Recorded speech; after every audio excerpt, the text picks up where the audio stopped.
Hey gang. Oh, what's my hair doing that? How's it going? It is Sunday evening. Normally, I would be here in front of you all to play some good old Death and Taxes. However, today I have already played quite a bit of Legacy because today was the showcase challenge. I played in it. I did okay. I went 5-3. My tournament report's up on Twitter if you want to go check on it. I don't want to talk about it too much right now. Oh, I should bring. Oh, we shift things over a bit. There we go. Everything's in view. Um, but I couldn't really see myself playing another 5 rounds of Legacy tonight, so I just wanted to try something different. Um, and that different is actually going to be probably my second favorite constructed format, which is Pauper. Um, a lot of people don't like Pauper. I don't really get it. I enjoy the format quite a bit. And if you haven't seen it before, here you go. We're gonna sling some commons. For those unfamiliar, it's only commons are legal. The ban list looks really funny if you don't know what's going on. Um, and the important thing is that the threats in the format are pretty bad, but all the answers are sick. Are like very powerful. You know, like we get to play Lightning Bolt. There's like pyroblasts and hydroplasts everywhere, um, and the games tend to go really long, which I think is really cool. Um, as for the deck that I am specifically playing, it is my favorite deck in the format. Has been basically since I started playing the format like 6 years ago. Is Boros Synth. Now Synth wasn't is obviously only came out a couple of years ago, but like this Boros base deck has been a thing for a very long time, and it's always been my favorite thing to do. You know, we get to play. The idea with the deck is you play a bunch of creatures that kind of cards that draw a card basically between Novice Inspector or the inspectors. Um, you play 2 mana artifacts that draw cards for a long time. Like Prophetic Prism was a very common card in this deck. We play the namesake Synthesizer. Barbed Batterfist is a cool card we'll see pop up that kind of draws a card. You bounce them with your Glint Hawks and your Core Skyfishers and just draw through your deck like crazy fast for a non-blue deck. Um, and then eventually, at least the way that I play this deck, I don't know if this is how everybody else does it, but like you chip in with little bits of damage with your flyers and your 1 power dudes, and then eventually you just have your opponent is at like 11 life, and you have like 5 burn spells in your hand, and then they explode.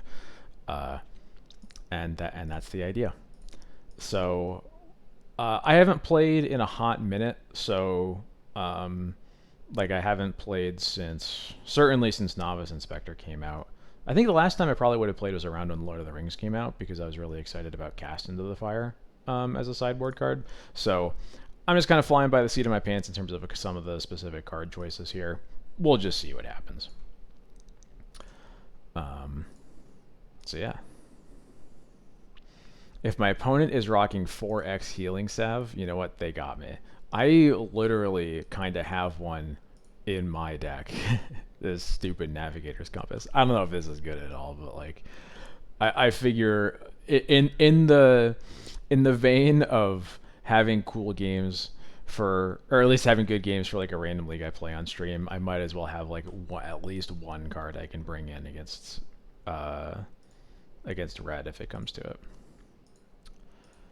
Oh yeah, these main deck relics I'm not totally sure about, but there were enough lists I saw with 3 main deck relics that I just decided to trust that like they are there for a reason.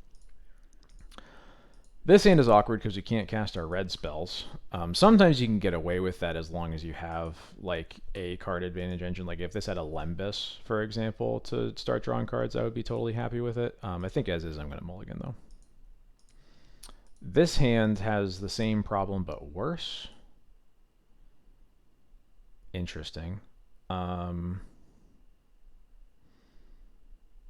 Synthesizer on turn 2 might help us hit our second land drop, so I'm going to try it. But, you know, like I said, the games go long. You can stumble early against a lot of decks, and you'll still get through it okay. Not all of them, but some of them. So we'll see what happens.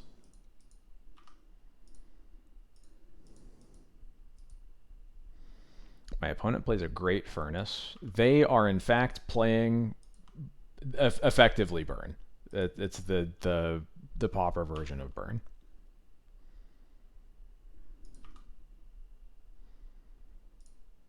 All right, come on, deck, give me a land. Nice. That kind of works.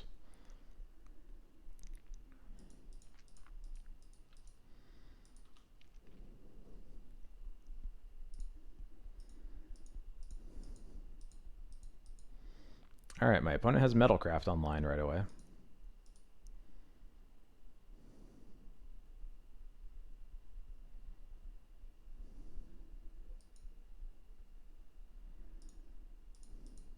Whoa, Scrapwork Mutt. That's a cool card to be in a deck like this. It's kind of an annoying card to Lightning Bolt, too. Oh, they are playing the black-red burn deck. So this is a Madness Enabler. Got it. There's a couple Madness cards in this deck, and that's why they have Mutt. I'm going to hold off on using a Bolt on the Mutt because it feels bad. Yeah. All right. Deck, please give us some white mana. We have, I think, 6 untapped white sources in the deck. I will take a tapped one, certainly. So.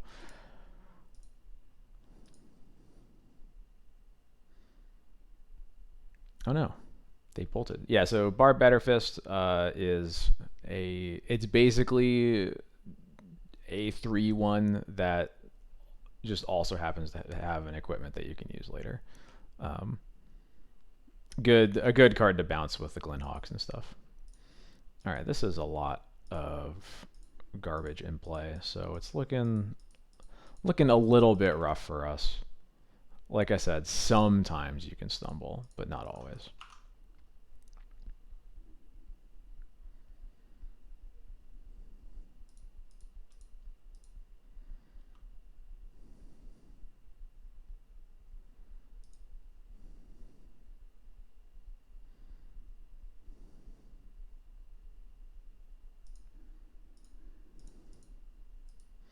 I will probably have to bolt the Mutt here just to give myself a little bit more time.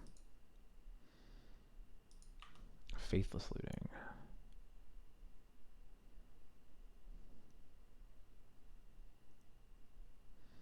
There's another Kitchen Imp. Okay, I will bolt that instead. What else did they discard? They discarded a Deadly Dispute. Okay, yeah, Deadly Dispute, for those unaware, definitely like one of the most important cards in this format. It's played across so many different decks. Just the ability to churn through your deck and stay and like you kind of get mana positive. It does so much. I have a lot of 2-power friends. Does it really matter? It doesn't really matter which one I pull. I'll go for the Kitchen Imp.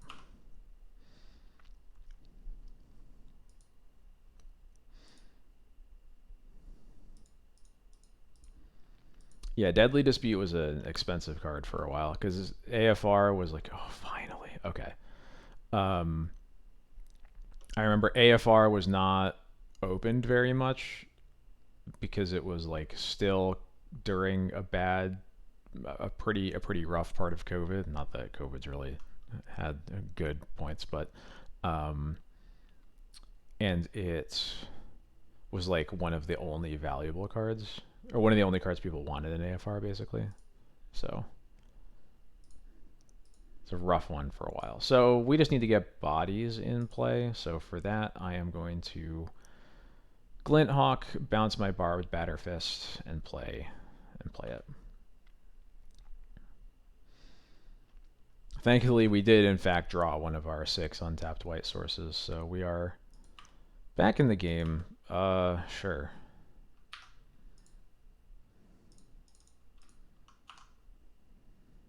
I'm glad that bolt went on my... I guess I guess I'm not sure if I'm glad that bullet went after my Glint Hawk instead of my face, but we'll see.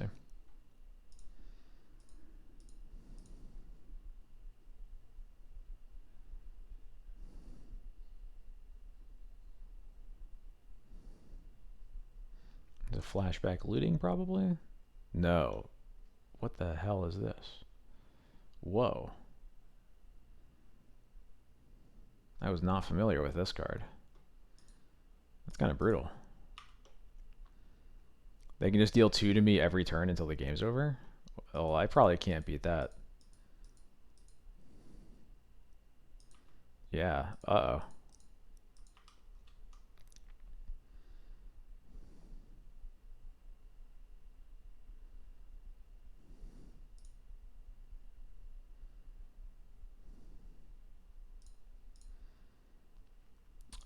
Yeah, I think this is a core Skyfisher turn.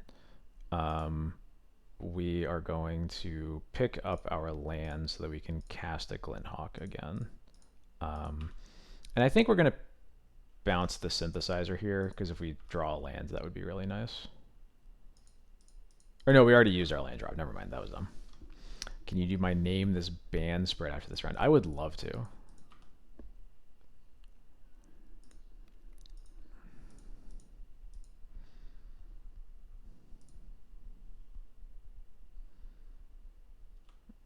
Okay, we are alive.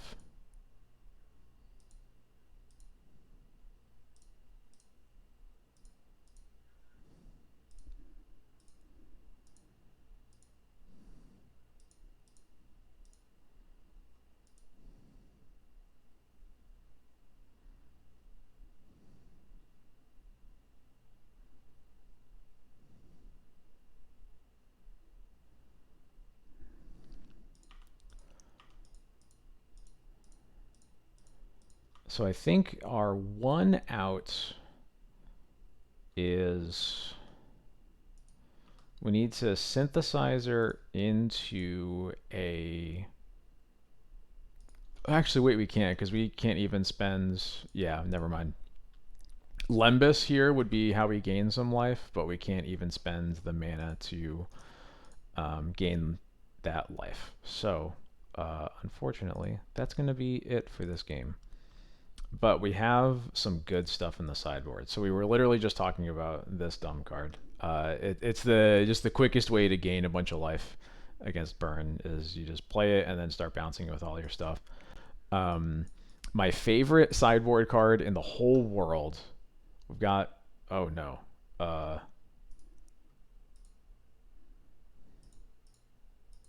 Stream, can you see me? Can you hear me? Hello?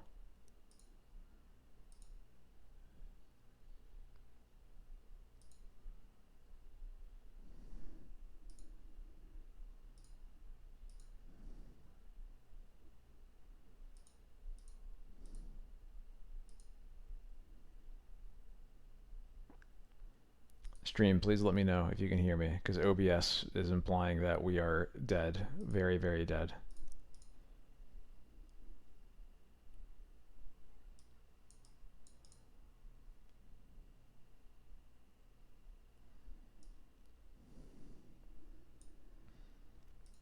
Okay. Now it looks okay. Anyway, okay, so yeah, we're bringing in Navigator's Compass, some extra copies of Dawnbringer Cleric to gain some life. Also, sometimes we will be able to exile a card from a graveyard, profitably like a Faithless Looting, although I don't expect that to happen very much. And then Gorilla Shaman, favorite sideboard card in the whole world. We're just going to blow up their lands. They have a lot of artifact lands. They notably don't play any of the bridge cycle from MH2, the indestructible ones. I don't think they play very many because they're really trying to play on curve. So we can just kind of annihilate their mana with Gorilla Shaman potentially. Kind of cards I'm not super interested in these relics. They don't really do that much with their graveyard. And then I'm not actually sure what else we want to cut. Probably...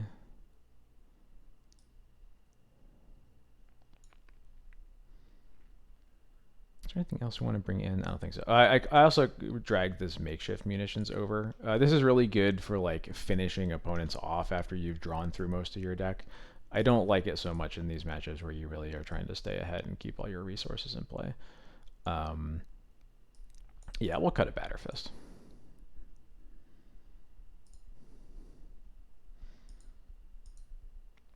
Now, this is what I'm talking about.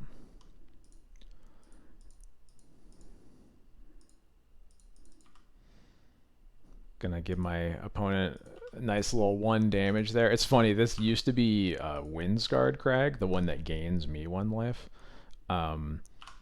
But dealing your opponent 1 damage actually works pretty well with this. Oh no, they did it to me! Works pretty well with the whole thing where we just kind of want to blow them up eventually. So we're going to go ahead and Lembus and scry 1 and draw a card. We're going to try, I think yeah, we don't really need another creature. We just want to hit our land drops here. Perfect.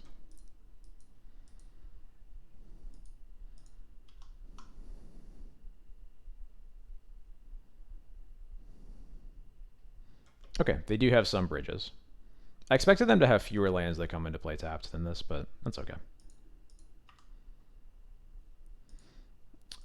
There's a couple different things we can do here. I think that there's not much value in us holding up this lightning bolt. So I would just like to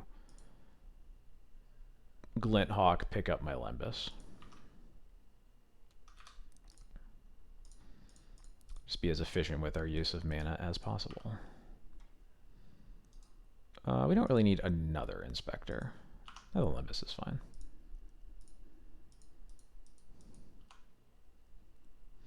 Glinthawk also will block this Epicure unless they use a Lightning Bolt, which feels like a win for me basically anytime.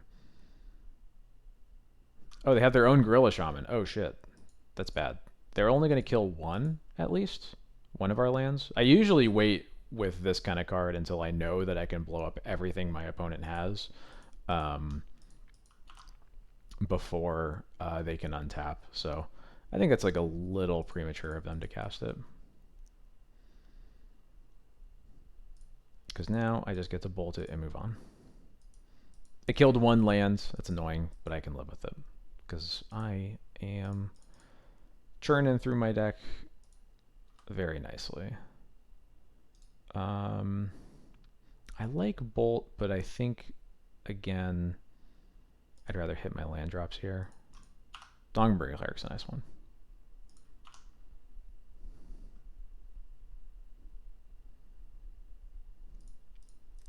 This is a deck, I mean, very similar to D&T, which is probably part of why I like it so much. It uses its mana really well. Because you're like always looping, like you're playing a Glinthawk to bounce a Synthesizer. That Synthesizer is going to have a card that you can play. You play the Synthesizer. It's another card you can play. One of them might be a Thraben Inspector that you then immediately want to crack the clue on. Like you, because of how well the deck churns through all of its cards, you get to use every mana you have. It's very cool.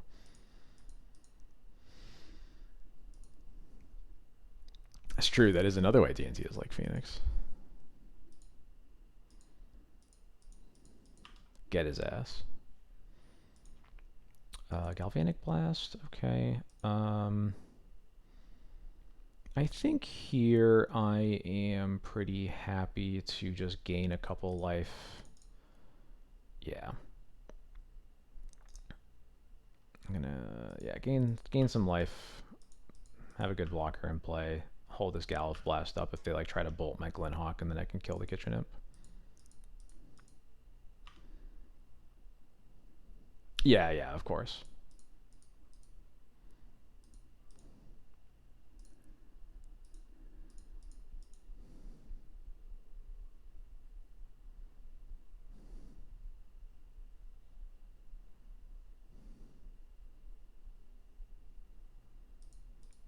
Galv Blast my Dawnbringer Cleric. Interesting. Okay.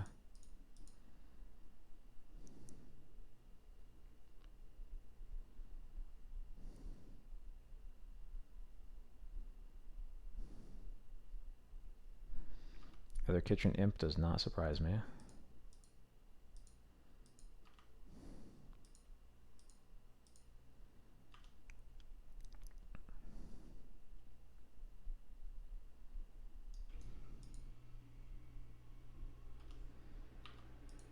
So here, I'm just trying to stay alive. Yeah, if they only attack with these, then I am certainly going to block one and Galv Blast the other.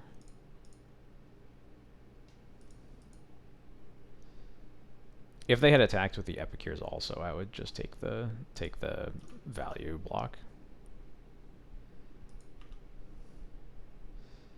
Okay. Yeah. Let's draw some more cards. I would love to pick up my Lembas. I'm gonna play the basic and cast it in case we draw a burn spell we might want to hold up. Yeah, I'm fine with this for reasons I've already mentioned.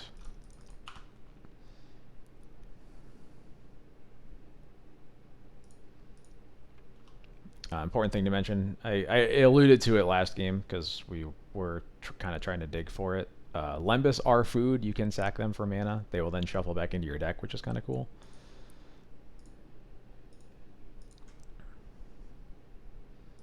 Doesn't really matter, but it is cool.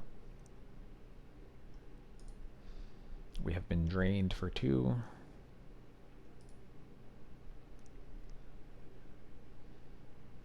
What is this? Deadly Dispute. They sack one of the blood tokens. Okay, got it.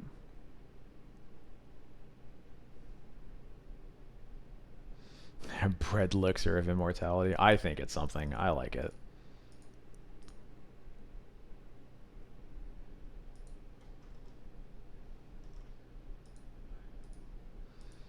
They are using the blood token on something. They are discarding an Alms of the Vein. This is one of the... It's just a bolt, I think. Or it's a drain 3. Got it. Okay.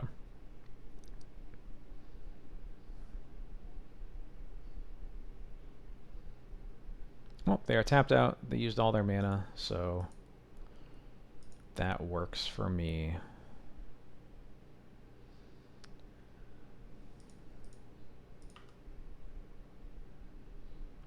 Gorilla Shaman gets to kill 2 of their lands. And I think that I will take it.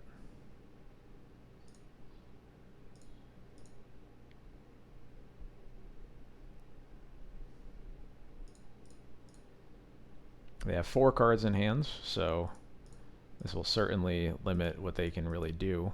And then, yeah, I'll go ahead and play Thraben Inspector, and then I can attack with my Glinthawk.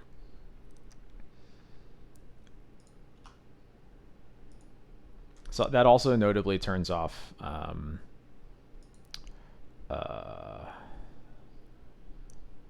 Metalcraft, so it'll be harder for them to just blow me up here.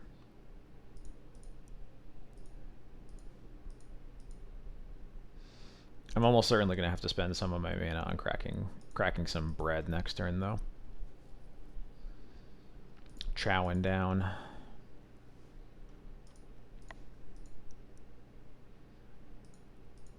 Oh no.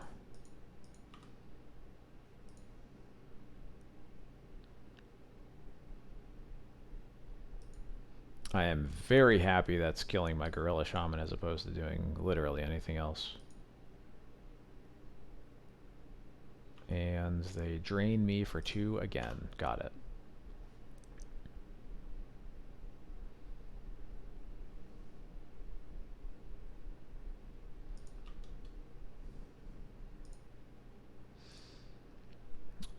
Let's start by cracking a clue.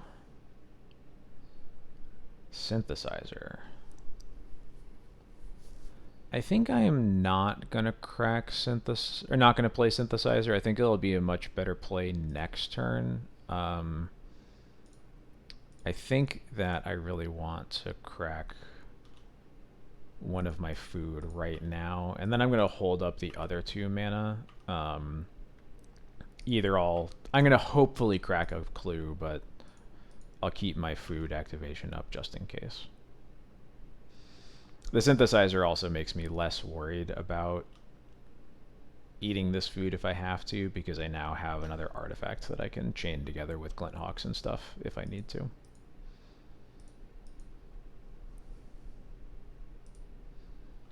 Okay, blood token discarded. They just discarded a bridge. Okay, cool.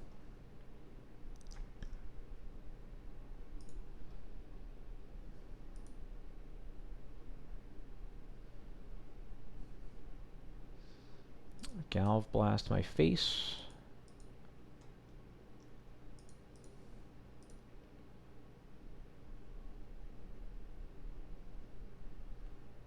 Yeah, I think to be safe, I'm just gonna crack my food.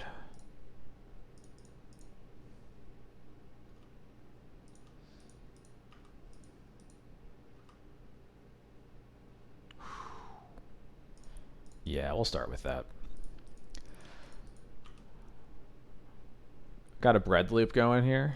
I don't think I want another land. Gorilla Shaman kills.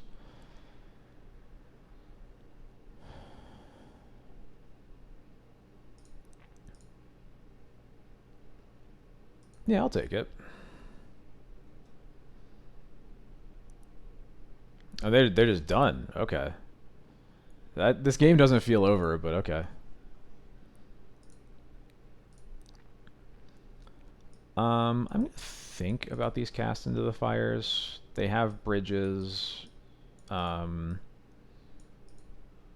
most of their cards are X2, so it'll at least kill one of them. It is pretty expensive, though. Probably overthinking it. Maybe it's better at least than Batterfist. I'd rather have like a direct answer to something.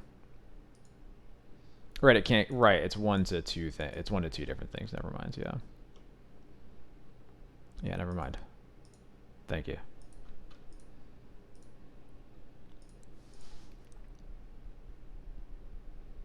Never mind. I don't want it. It's stinky. This will work. Yeah. Our lands come into play tapped, but we can live with that. It's an Epicure. Yeah. This card is so good in Pauper. It's kind of crazy. Alright. Lots of bridges. We are very Gorilla Shaman proof.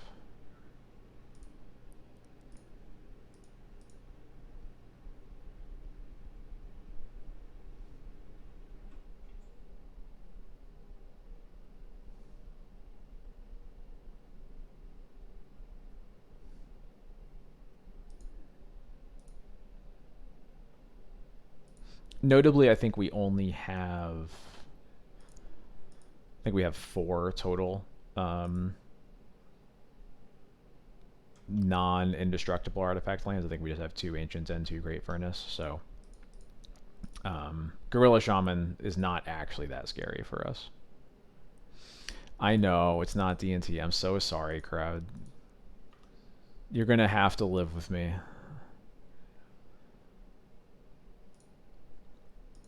I just played a lot of D&T today already. Their choice of when to bolt is very interesting.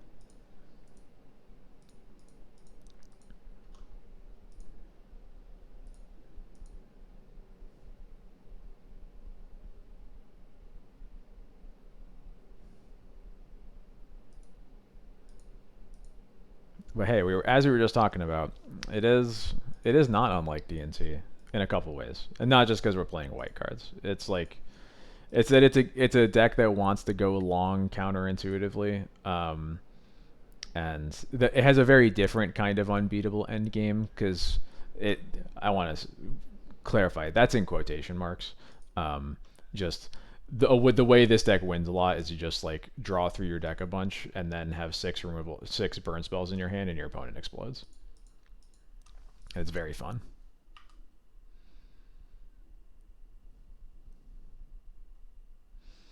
I think I'm happy to gain 2 and just play my last tap land. Yeah.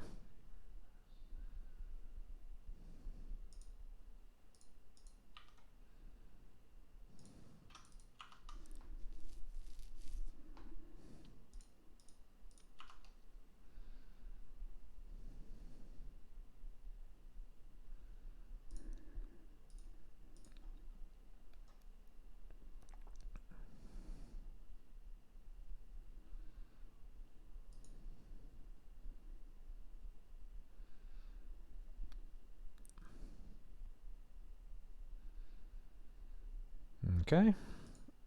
I suspect there's going to be a kitchen imp coming here. No, there is a fiery temper being cast, though, which is, to be fair, very sick. They're killing my creatures a lot. I get why, but I don't know. It feels like that. I'm not so sure that that fiery temper letting this Voldaren Epicure attack is going to add up to the amount of damage that they really need. Especially because we are about to cast a Barbed Batterfist, I think. Yeah, I'm going to start by cracking my clue. Synthesizer. Okay, yeah, I'll play that next turn. Here is another card to block with.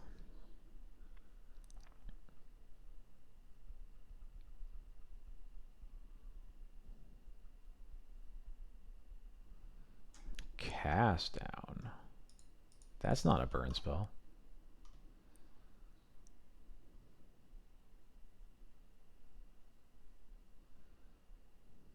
Yep, Vampire's Kiss. You got some blood tokens. You got it.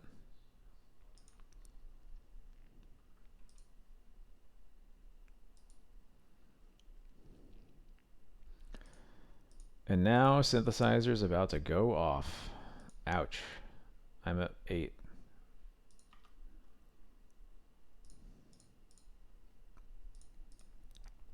Alright, Synthesizer. What do you got first?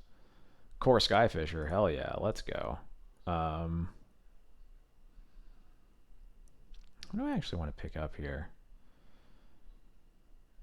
I think I'm going to pick up the Synthesizer. There's definitely a chance we just hit a 2-drop and we're sad, but if it's a land, I would be happy.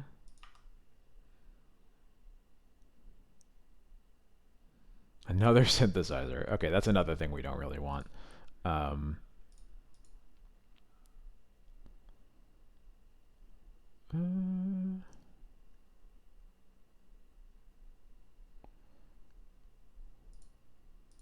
Chylith?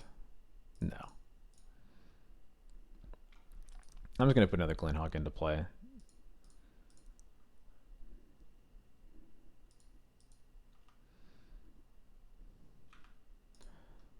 And this is, we're kind of already in the spot that I was talking about where like we have 4 damage in the air and we have 11 or we have 10 burn damage from our hand right now. So like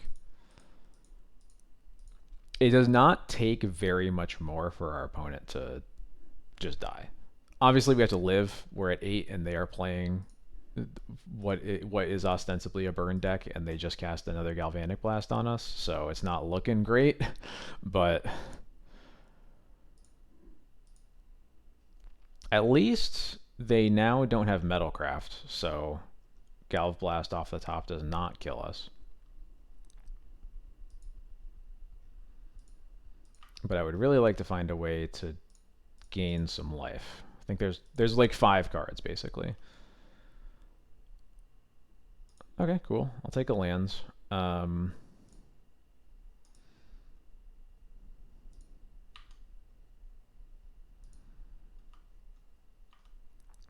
Yeah, so at this point, we are just trying to race. So I am going to...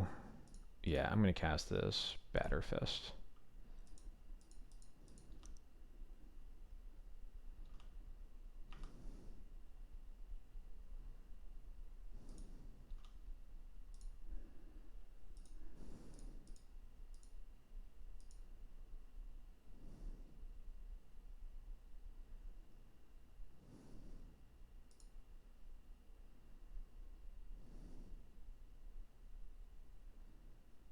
Is this a hard cast Kitchen Imp? It sure is. I can live with that.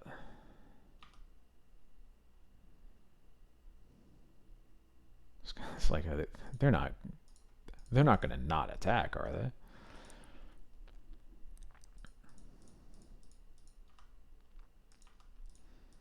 All right, Lembus, hello? No. Yeah, we're going to start by cracking a clue. Synthesizer. Yeah. Cast and synthesizer. Where's my navigator's compass? That is not it.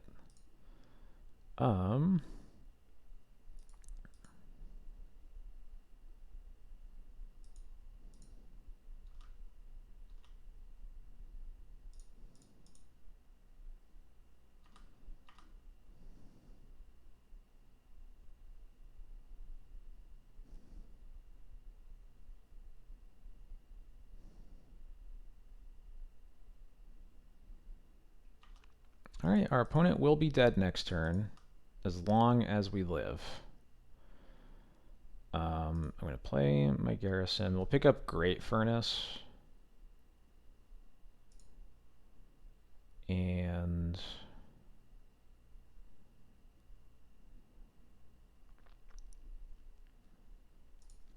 yeah, we will just play. Wait, do we? Yeah, I think another blocker here is the best thing that we can do. I'll just pick up the Barbatter Fist that's not equipped to anything. Alright. Crossing our fingers.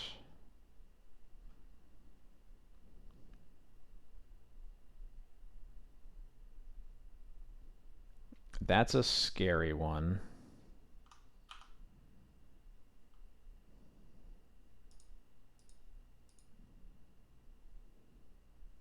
It's Fiery Temper. Damn it. Okay. Yep. Exact 2 cards they needed. I mean, there's a lot of combinations of cards that kill us at 4 life, but it's unfortunate that they had 1 damage from one and the other 3 enabled by the other.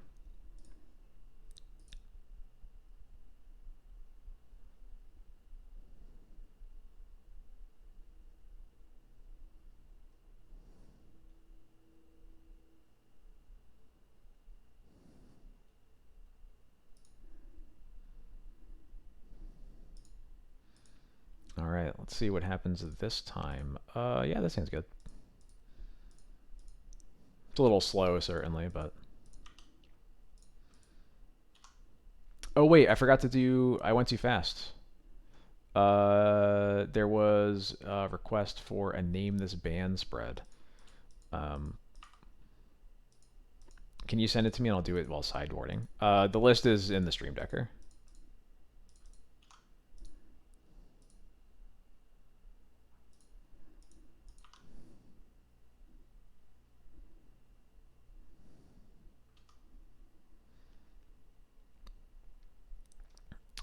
What do I want to do here? I think, yeah, I'm just going to get my Boros Garrison out there.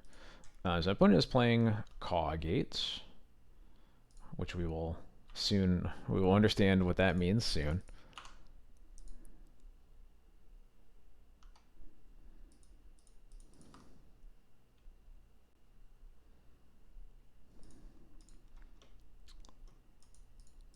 Double Gates. There's Sacred Cat, the villain.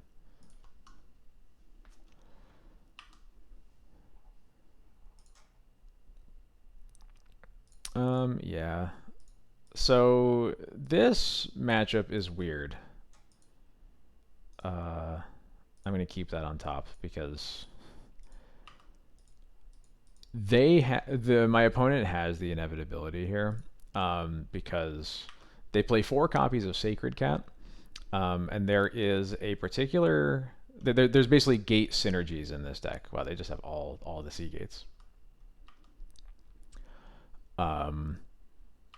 Oh, Guardian of the Guild Pact. Guardian is annoying, but you know you can just like kill them around Guardian. But there is a card called Basilisk Gate that is eventually going to give this creature +1/+1 for every gate that they control until end of turn, and then they're just going to attack me with like a 7/7 lifelinker every turn, basically. So we need to end this game before it gets to that point.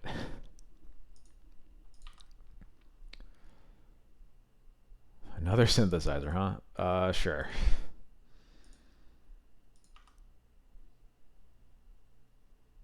There we go. Perfect. Get to use our white mana and everything. Yeah, I guess we're gonna get so much damage off of this abraded bluffs. We're already up to 2. Gonna get a third.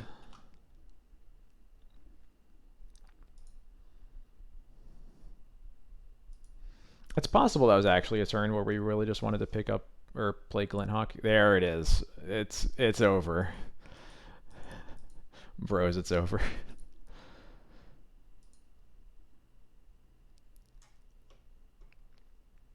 What's going on? What are they? Oh, there's Guardian of the Guild Pact. Okay. Yeah, so this is the other problem. This is what, like, it gives them the ability to kill us for sure, is that they can just give the Guardian of the Guild Pact that much plus X, whatever. But yeah, Sacred Cat, meaning that they'll eventually gain the life, is the real concern. Yeah, so I'm going to hit them for another one. Let's play Glint Hawk, picking up the Synthesizer. At this point, we're just hoping to blow our opponent up in the next turn or two.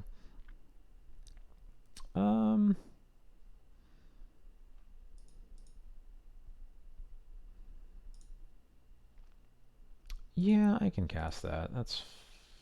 No, I can't really. Huh. That's annoying.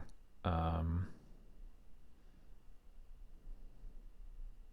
I guess if I do, I'm guaranteeing the Sacred Cat gains a bunch of life. Maybe I just have to live with that. I think I probably do. Boros Garrison is actually a tricky land to use in this deck because you really want to make sure that you use all the mana, but like having to tap 2 of it at a time is kind of complicated. If you've ever played Pauper Cube, you might have experienced that before. If you haven't played Pauper Cube, I highly recommend it. We will be doing it tomorrow. Oh no, 2 Basilisk Gates. All right, are they going for the life or are they going for killing me? They're probably going for the life. Yeah, okay.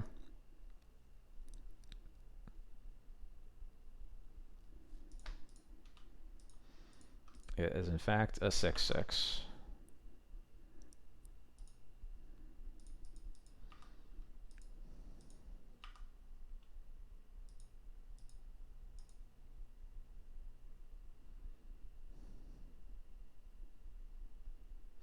Why is it +X and not +X+O? Good question. A very good question. So yeah, we have a bunch of ways to draw cards with these synthesizers and whatnot, but it's hard to know if any of them will matter because we really just need our opponent to blow up. I think what I'm going to do here is, yeah, I'm going to play this Lembas, and we're going to, I kind of do want that actually. I can't play it this turn, but like I need my red mana to not be so awkward, and we only really have one option here. It's to accept the fact that they're going to eat stuff every turn, and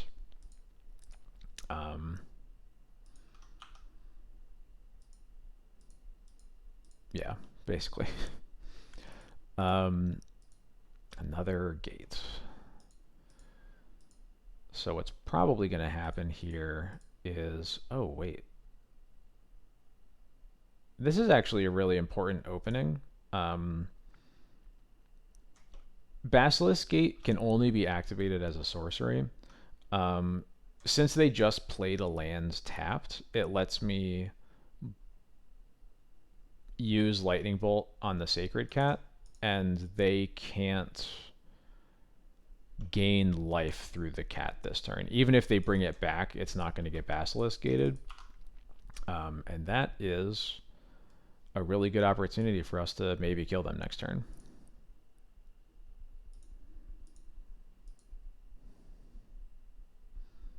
They did just preordain 2 cards to the top, though, which is not a good feeling.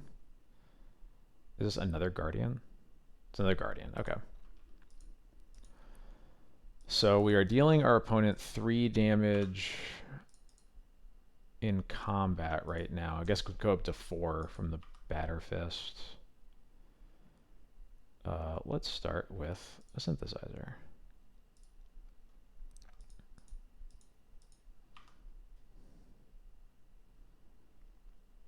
I don't really want to cast an Inspector right now. Although maybe it's fine, because they didn't embalm Sacred Cat, so they aren't gaining life next turn either. I gotta crack these clues eventually, though. Yeah, let's start by cracking a clue. Galvanic Blast. Is my opponent dead? 3. No, they would go to 1 here. So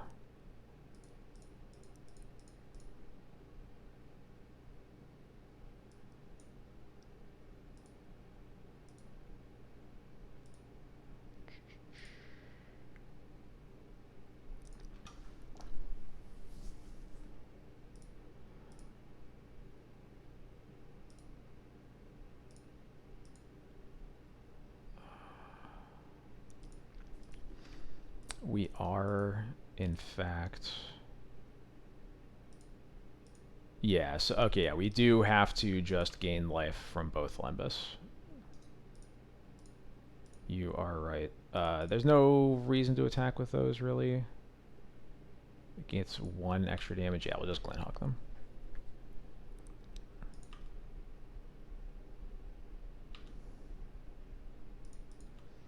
Alright, goodbye, Thraben Inspector.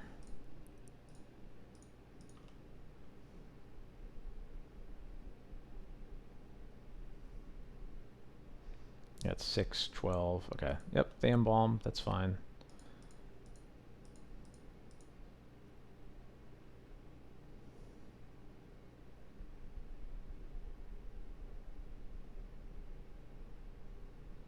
They cast another Sacred Cat. And they are just not trying to kill us. Okay. I mean, obviously, like, they know they won't kill us, but I feel like they should be putting more pressure on us than this. I don't know. See, this makeshift munitions might just be what kills them. I'm going to maximize the mana I have this turn and play Great Furnace. That's what happens when we cast this munitions. Let's see what happens there.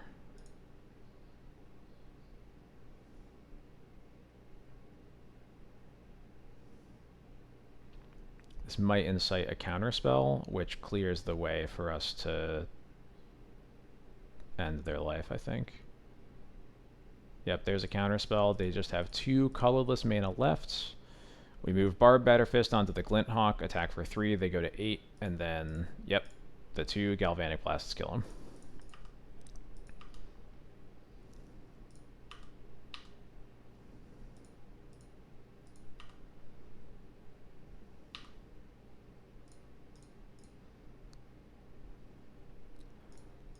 And this is why I like this deck so much.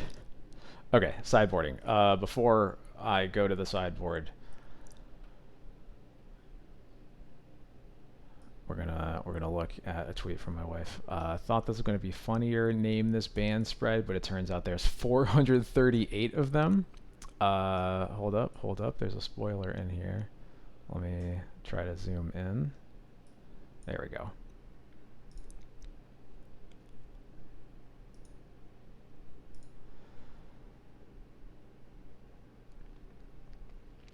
So it's a card that is legal in literally every format, but it's the one that you would have thought of.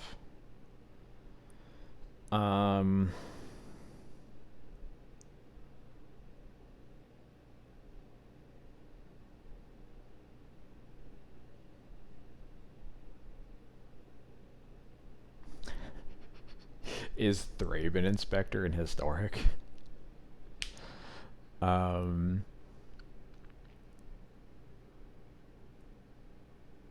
I wonder if Thraben Inspector isn't legal in Penny. That would be really funny. Oh, I just thought a good one. Is it?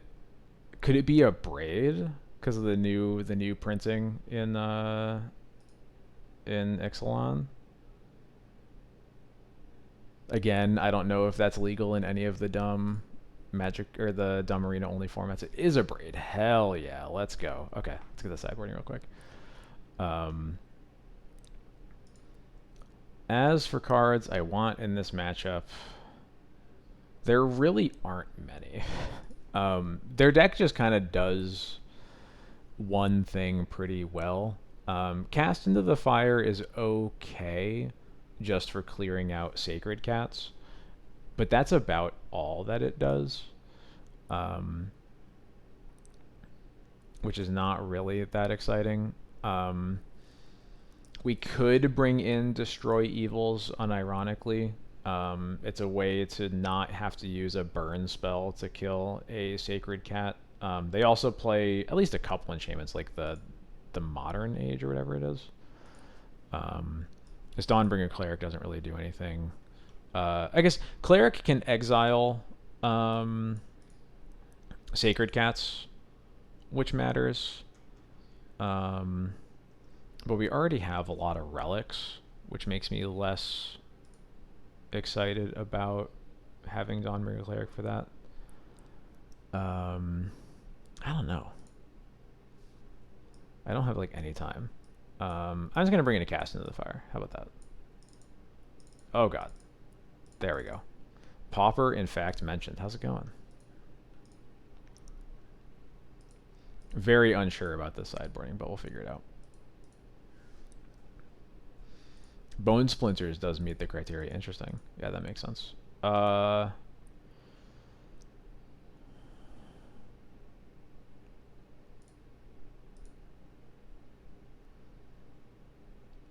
think we can do better than this. This is much better. I'm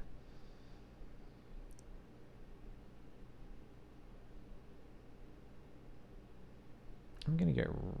We probably want both the burn spells because they're just so important for us. Like eventually, like forming a plan that involves them dying. So we might just have to get rid of one of the two artifacts. If it is, it's probably a synthesizer, unfortunately.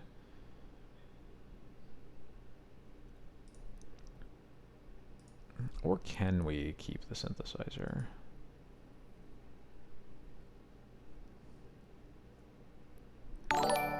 Heathen King, thank you so much for the follow. How's it going? No, I'll do. I think putting back the Galv Blast is probably right here.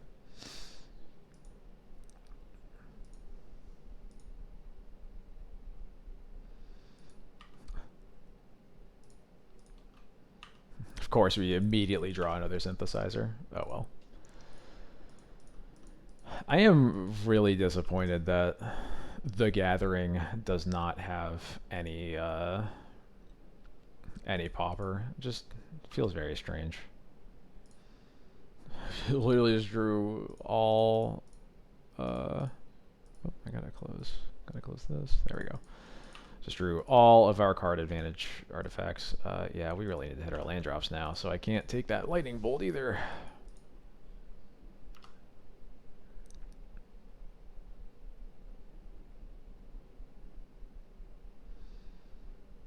Hello, Sacred Cat. Opponent, if you have a Basilisk Gate, you have to tell me.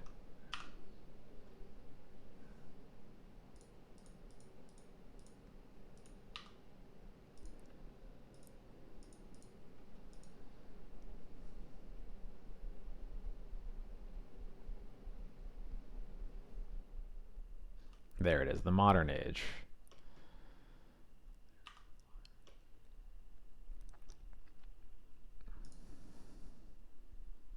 They discard a counterspell. They're also stuck on lands. All right.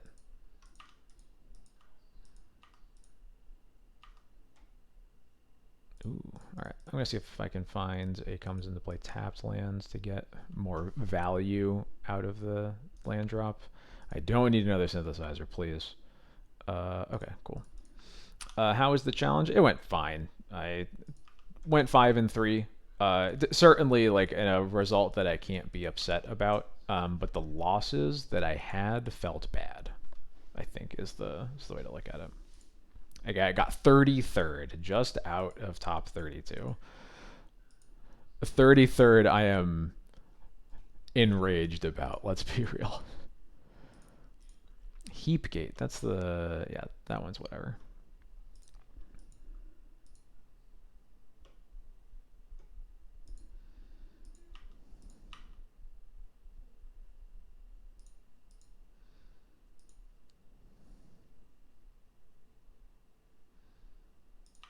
Oh no.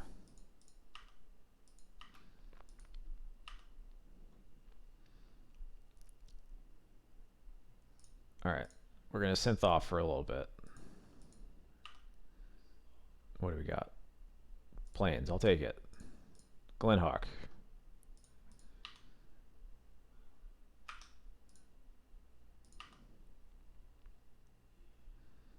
Damn, another land. I guess we'll Lembus then. Yeah, this is basically True Name Nemesis. I don't need another land. Okay.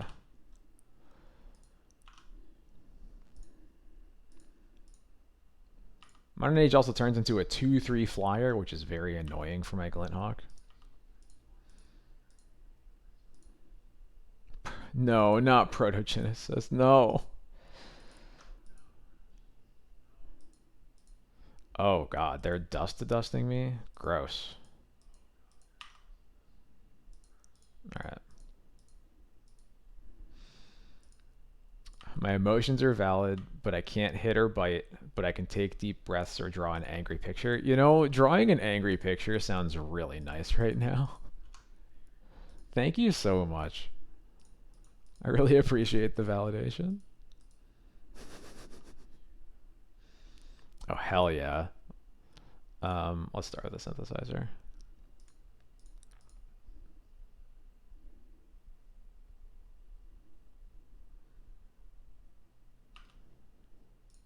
Boo. That's fine. I have another one. Sure. I'll play an Inspector. I think at this rate, I kind of want to bolt this. Yeah. Start getting in some damage.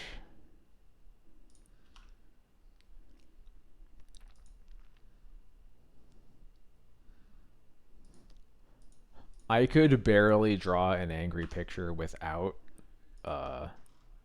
however many people are here watching. I don't know if I can do it with that much pressure.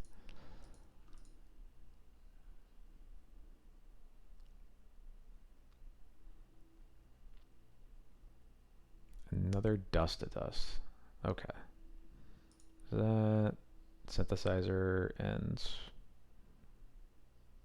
did they only exile one thing? Am I crazy? Oh, clue token. That was the other thing. Got it.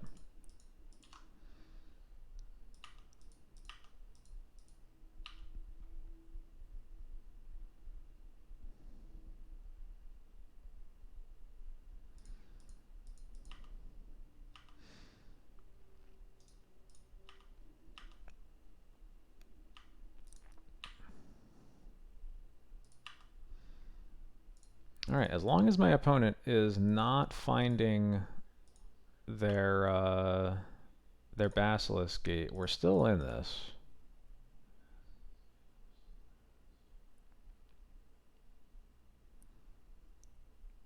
Sure. That's annoying. All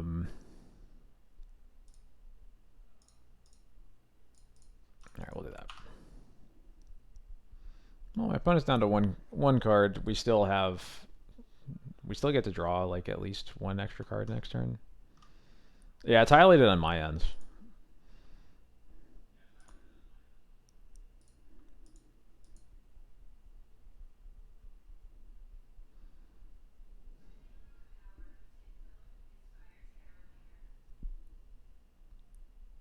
Stop. Oh my god, the third Dust to Dust? Can you calm down? Oh no. The Squadron Hawk has arrived.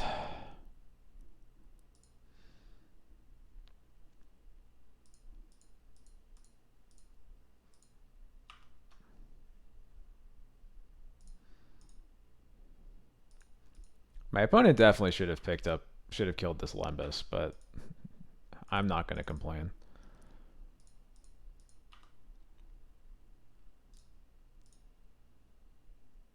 Hell yeah, let's go.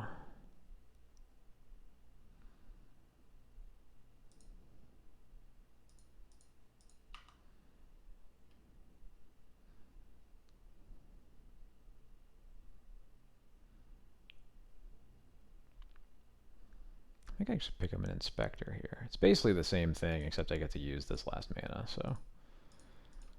Alright, cool.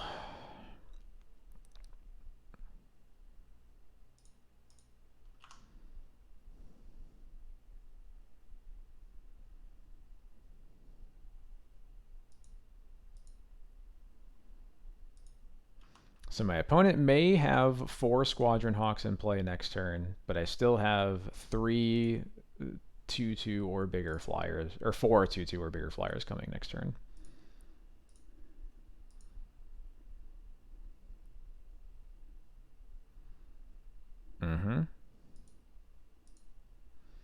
Fun fact, this is one of the few decks in Pauper that actually is able to play Brainstorm because they have enough shuffle effects.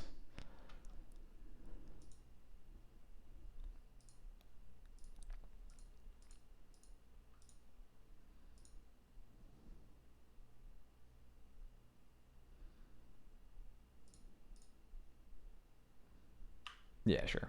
I guess there's no reason not to. Like, they're going to gain a life either way.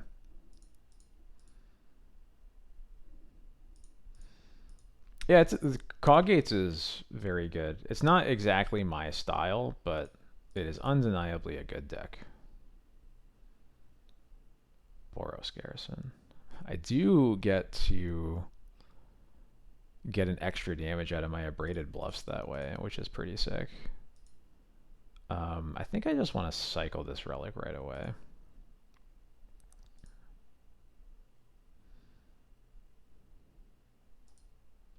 Yeah. All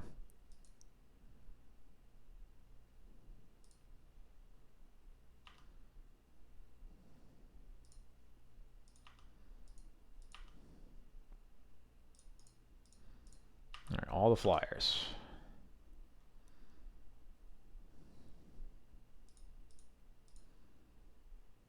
Deal.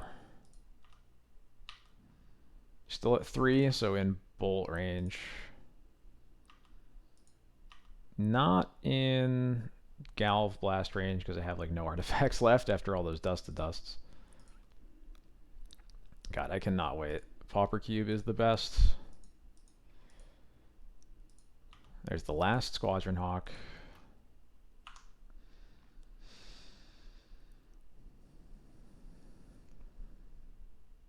Another gate. They have not that much. They actually have to attack or they're dead. Cool. All right. Or I guess they might, maybe they have something in their hand, obviously. So I shouldn't just say that they are dead. But we'll start with an Inspector.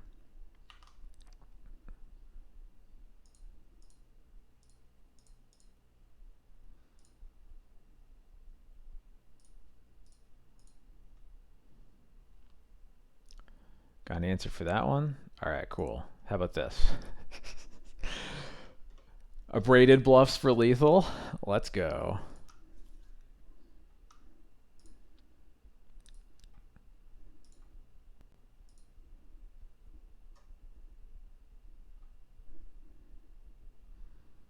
Prediction has been started. Will we win this one?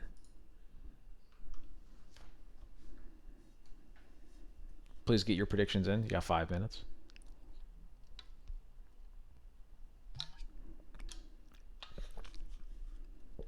It is. It is definitely hard to think of things. This hand is weird, but I think it's keepable.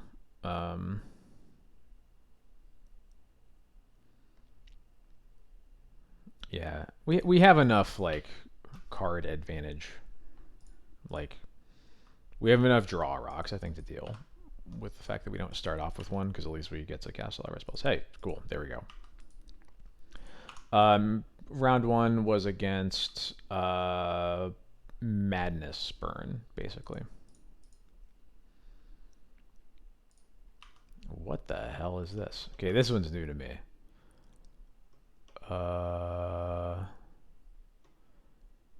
It's a deck full of cards that mill cards and then get lands. Okay, I don't know what this deck does, but we will see how it goes. Uh,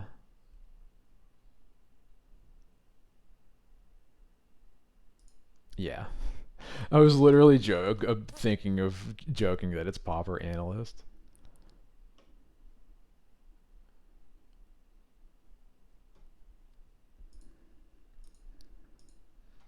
Oh my god, they're going off. Oh no, they didn't even hit a land that time. That card is flashback, right? Acorn Harvest, yeah. Oh, it's the Circle of the Land Druid deck. Of course, of course. Notable Gnaw to the Bone. Um, I don't know what this deck is. We'll figure it out. Um, well, notably, I have got a Relic of Progenitus here. I'm gonna just Glint Hawk back my Lembas, I think. Yeah.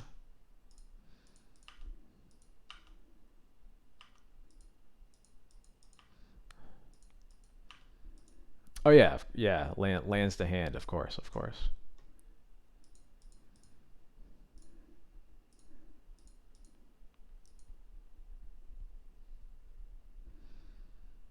Jund Reanimator. It's a lot of green for a Reanimator deck.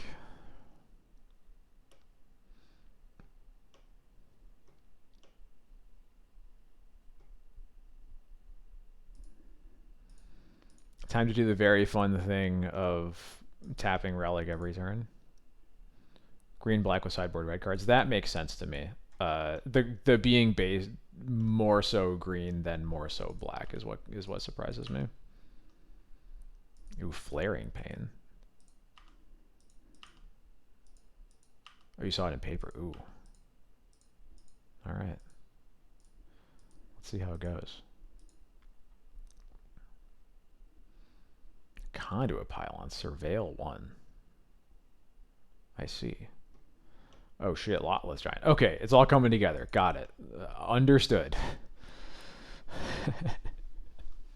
Got it.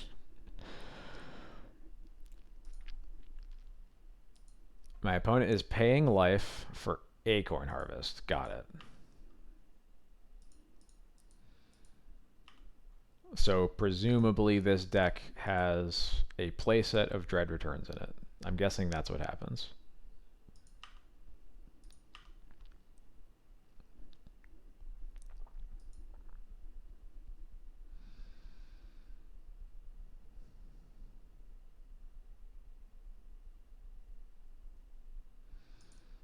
Dread Return just got downshifted. It got downshifted with Ravnica Remastered.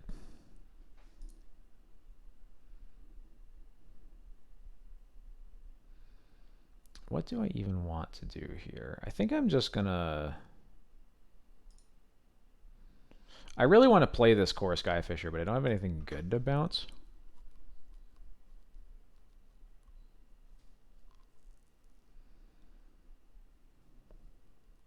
I could just bounce a land, but I really want to get this Boros Garrison in play.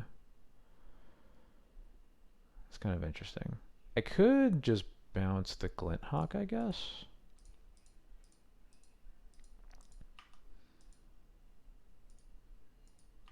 Yeah, I guess I'll just bounce Glint Hawk. I can live with that.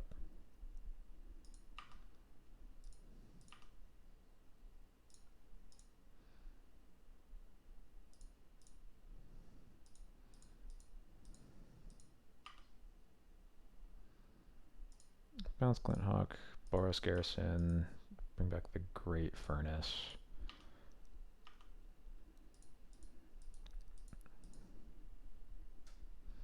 There's Troll.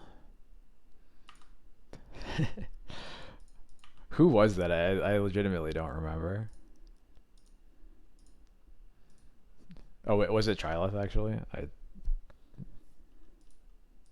feel like it might be.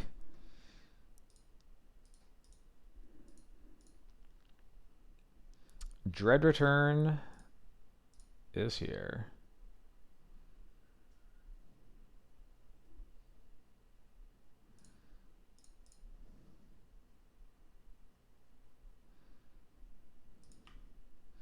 Notably, my opponent could flashback Dread Return if they have a way to get a creature into the yard right now, but it looks like they do not. Another Boros Garrison is not the land that I wanted to see.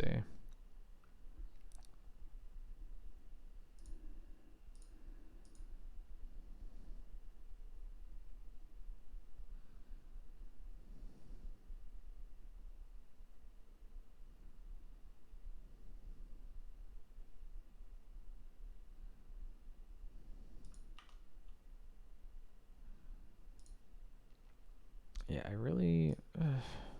I want to get cards out of my hand, but I don't really have a good way to do that right now. I'll go with Limbus. Or I want to use the Boros Garrison. There we go.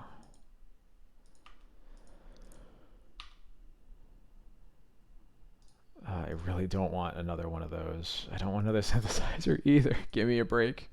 We do have a lot of burn in our hand right now.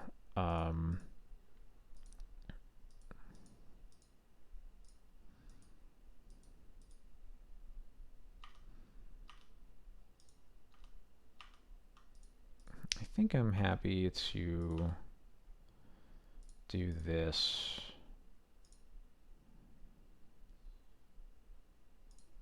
Yeah, okay. I'm going to pick up this Abraded Bluffs. I have... I don't have 11 points of damage. I can if I play a synthesizer. So yeah, I think we're good to go. I'm just going to discard one of the synthesizers here. Look, Toast, it's a real problem.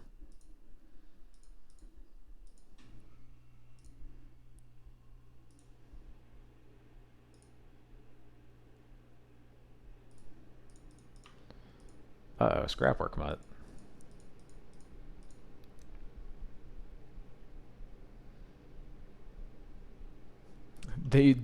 Holy shit, that is sick. They rummaged a Stinkweed Imp. I love that for them. They didn't hit anything they want to bring back, thankfully, with the Dread Return.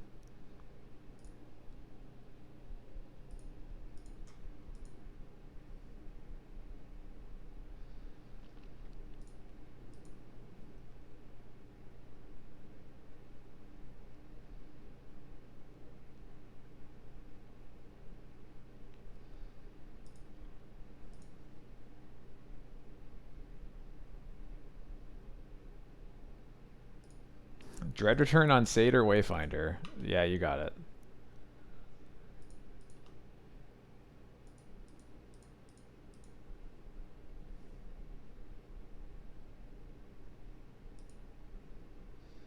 Stinkweed Imp and Forest.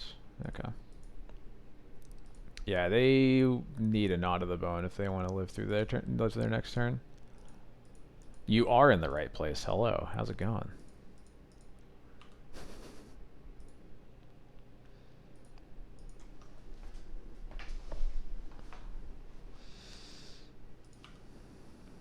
Stinkweed Imp, you say? I think that...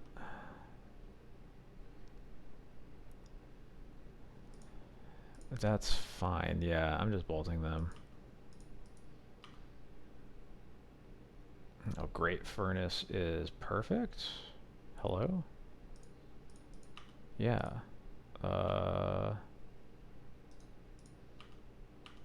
You may block with your Stinkweed Imp.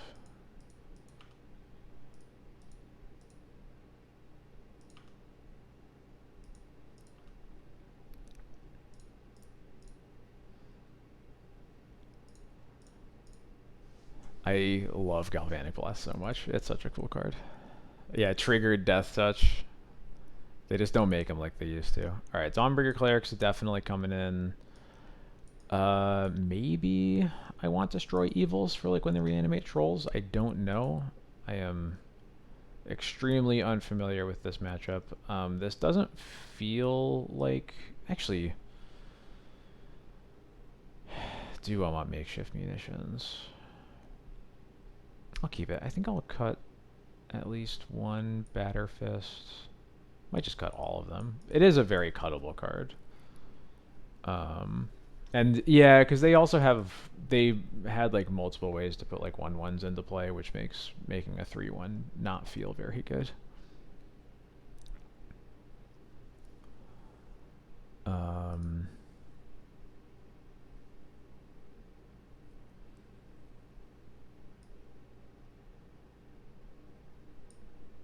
Yeah, I'll cut the munitions.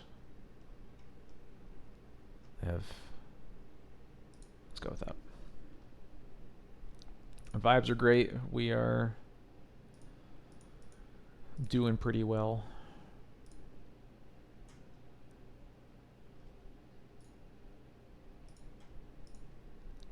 Having a good time.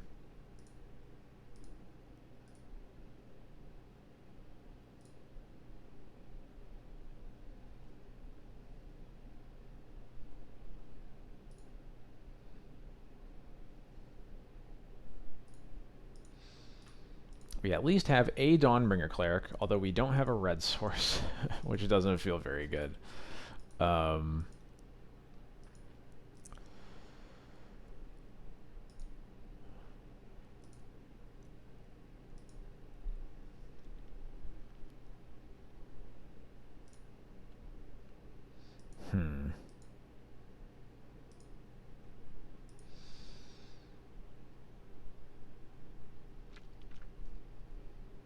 I will see if at least getting to Dawnbringer Cleric twice is good enough.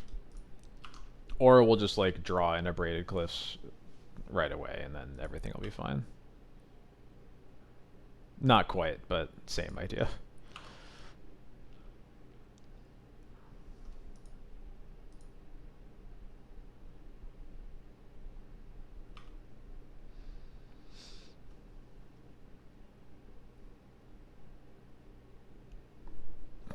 Well, fuck, I'm just dead. Okay, cool. Got it. Destroy Evil, hello, where are you?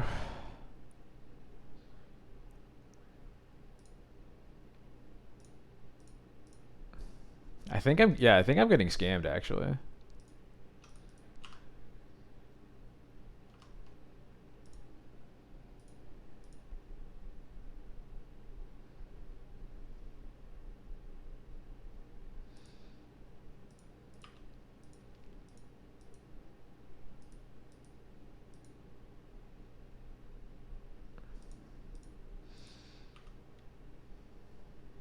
Relic, right on time.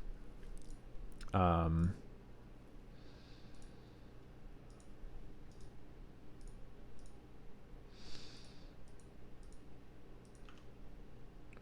right. Am I gonna be able to just...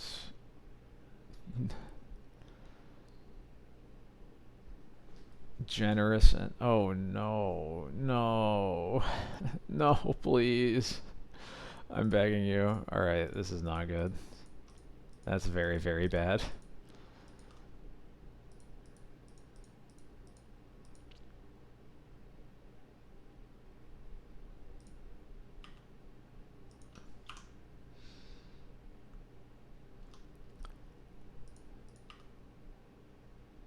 Hell yeah, never didn't have it.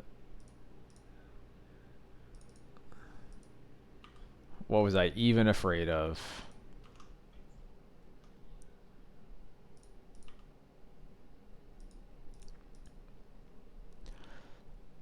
I think the decks from the showcase get published. I don't know for sure. I know that at least like the top 8, top 16 does. I'm not sure what else. Oh, gross. It's a lot of Ancient Grudges.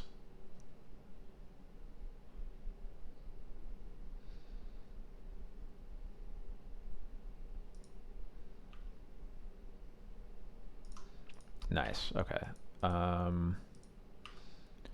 I am going to Skyfisher my Dawnbringer Cleric so that I can get. I mean, it's probably going to be too late, but I will at least force them to have a Dread return right now.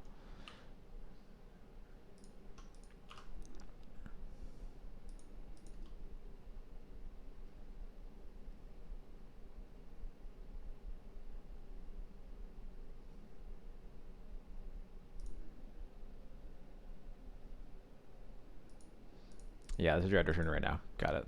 Cool. Yeah, we need synthesizer. Help us. Help us, synthesizer. No, not another synthesizer. Okay. I am going to get that generous ent out of here, and then hopefully next turn we get to triple block the troll. I was supposed to attack there. Oh well. I don't feel great about position.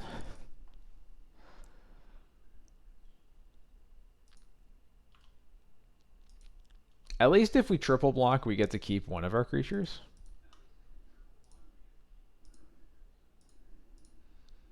That's something.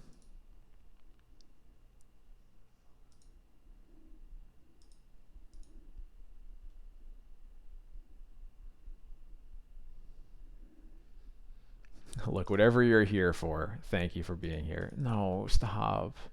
Oh, they just never mind. That's not that bad. I mean, still stop, but I can live with that. Oh, 2 Stinkweed Imps and a Knot of the Bone. Gross.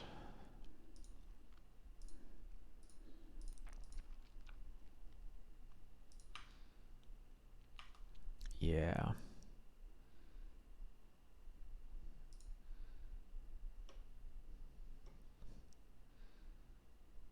They can Dread Return Lawless Giant for not actually that much damage, but it's probably enough. Oh, it's like exactly 6? Yeah, cool. Alright.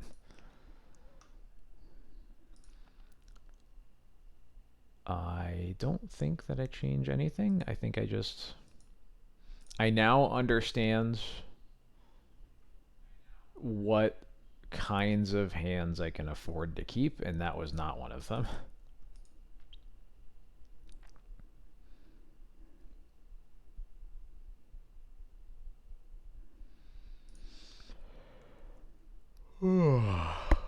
Excuse me.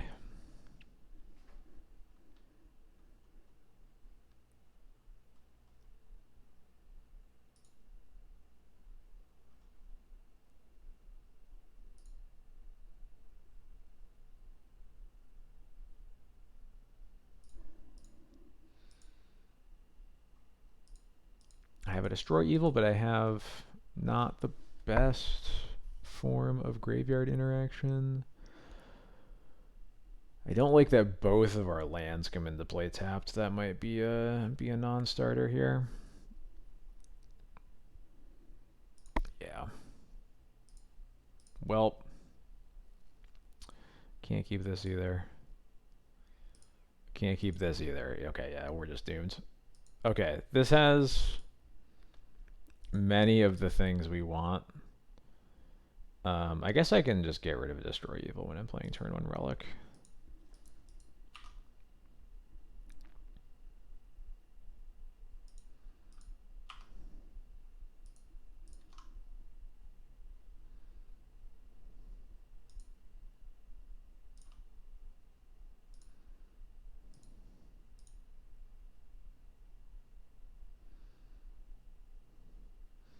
Can I... let's see. Can I afford to not hold up mana for this Relic? I think that I can, and even more so, I think that I'm probably forced to. Get out of there.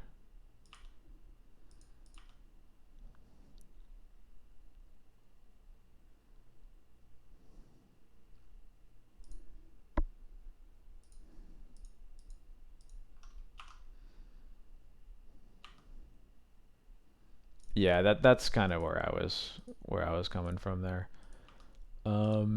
I'm just going to hold up Clue or Relic mana here.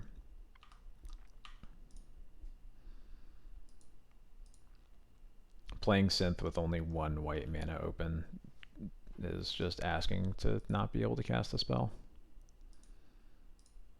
Ugh, yeah, figures.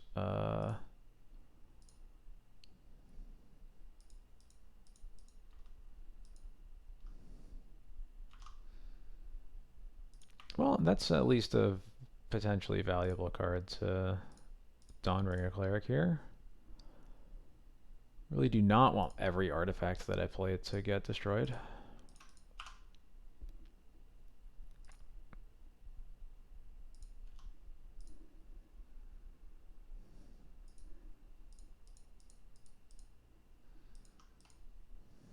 Oh, is it Ogre?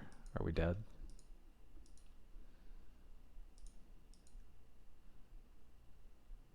Man, this deck seems very strong. Again, it's the first time I've ever played against it, but like, wow.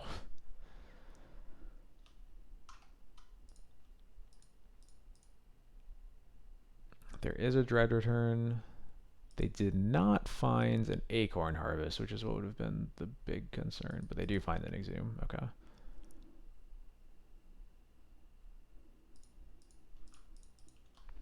Oh, I'm not 2-0. I'm 1-1. I lost the first league. Or lost the first match.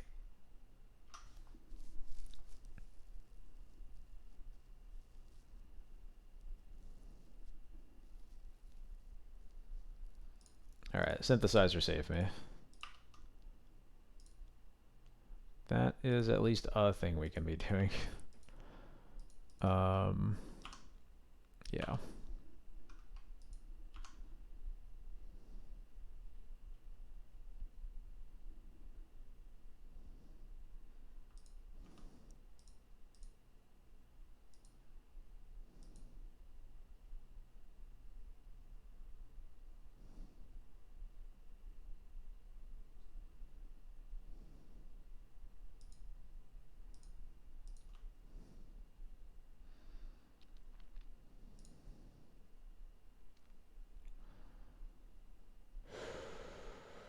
Yeah. Alright, we have a relic back.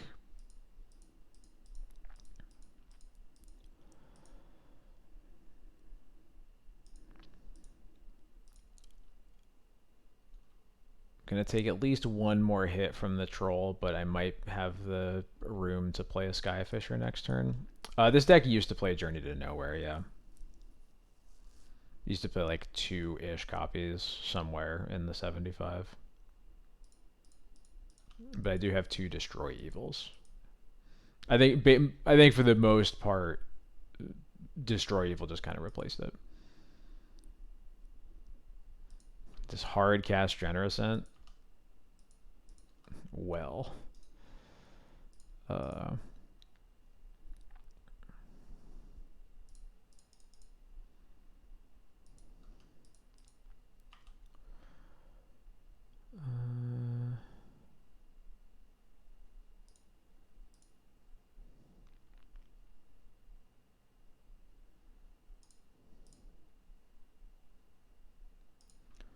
let's pick up Synthesizer. Hit a lands? No, we don't hit a lands, but I need to keep that mana up, so. It's possible, I mean, certainly Boros glitters. Like, this deck looks different without all that glitters. This is the version of the deck that I always liked more anyway, so, like, you know, and I didn't play when... I don't think I played, like, any Pauper when all that glitters was legal anyway. Just, like, I didn't have any... Not necessarily for lack of interest, just, like, I had other things to be doing, but...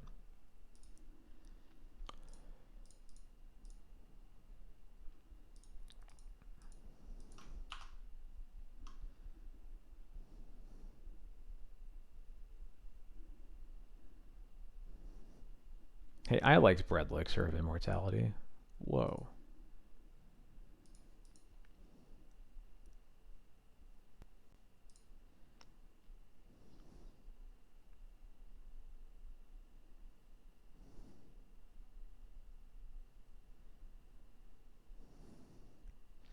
All right, time for this extremely normal block.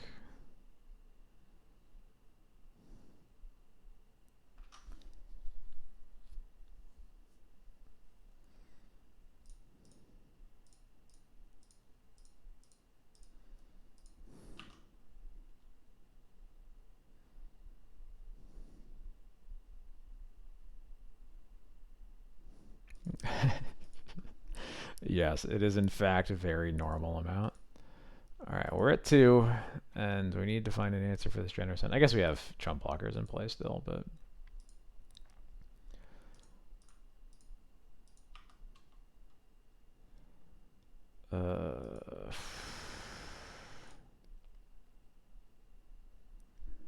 oh, I'm sorry, I forgot about 100-handed one tweet. I'm very sorry.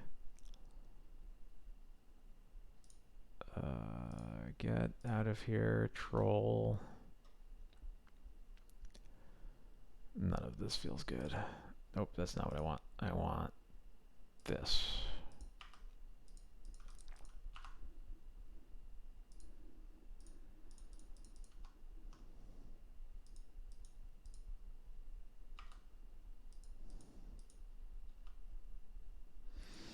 What's the Jarvis Pauper deck?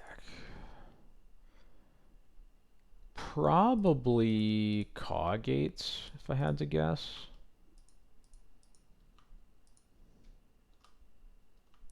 Yeah.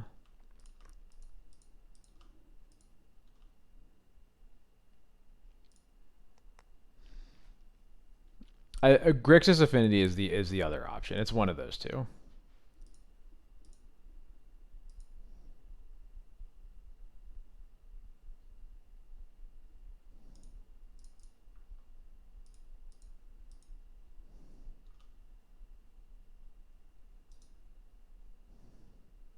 Yeah, I could use more mana, honestly.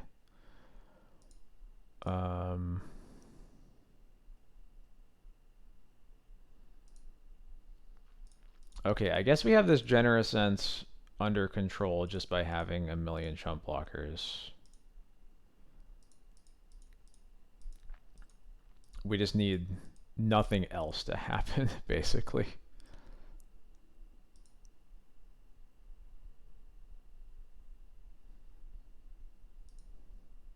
A braid on the Lembus, yeah, that makes sense.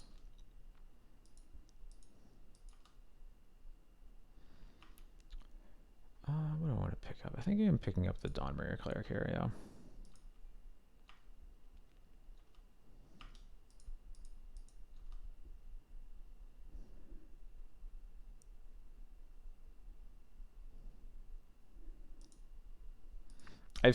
I have heard of Poison Storm, but I haven't actually seen the list. Uh-oh. I do not like that Lotleth Giant just got put into the graveyard. And an Ancient Grudge got milled. And a Dread Return got milled. Okay, yeah, we're dead. Cool.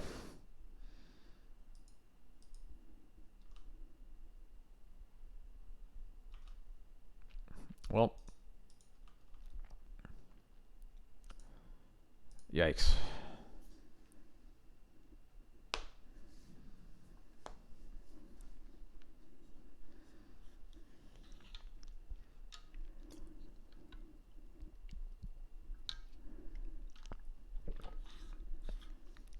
Walls is interesting. Yeah, the clicks on Magic Online seem totally unplayable to me, but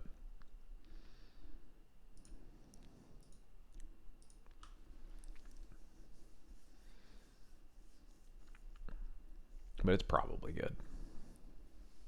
Goblins combo is also very cool. It's probably my second favorite Pauper deck that I've played. Yeah, the walls clicking is a nightmare. It's like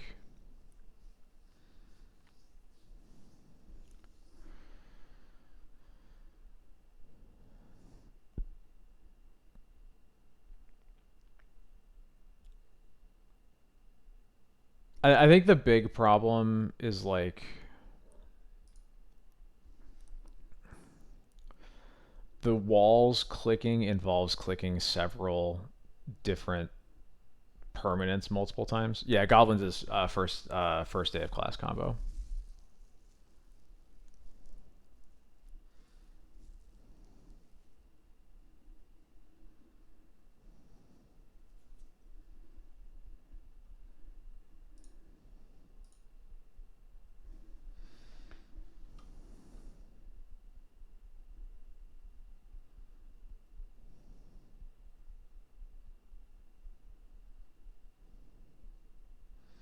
Yeah, I think the big sorry, I was trying to finish. The big problem with walls is that like you have to click a bunch to make a lot of mana, and then you also have to filter all of that mana like 5 different times. It's very annoying.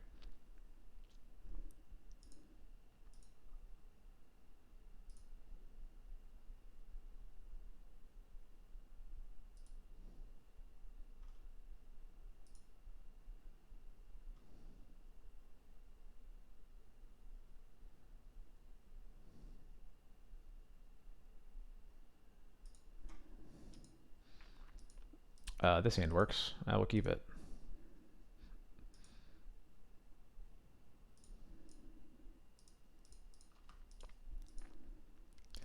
Oh no, we have a meta prediction. Oh no. Oh no.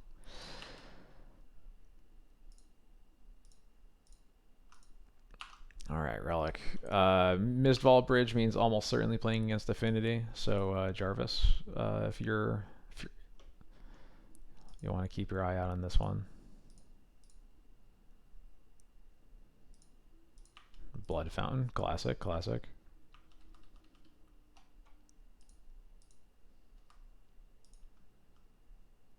Oh god. Oh god. All right.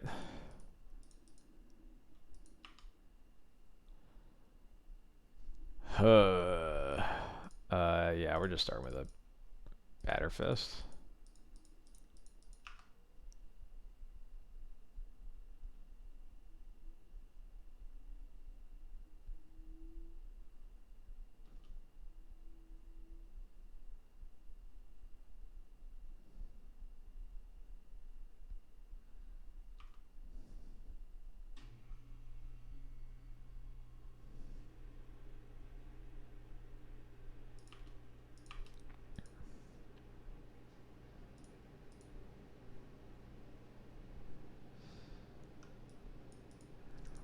It's about time Jarvis got timed out. Toast is innocent. Toast did nothing wrong. He's not even here.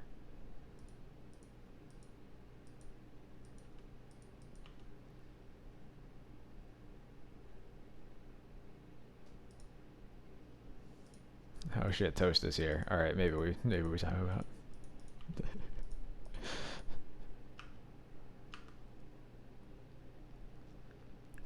For those voting against me, stay in line.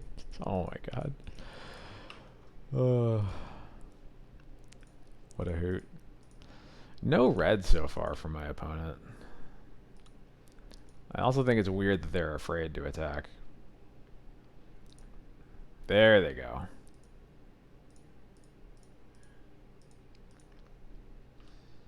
Easy trade here.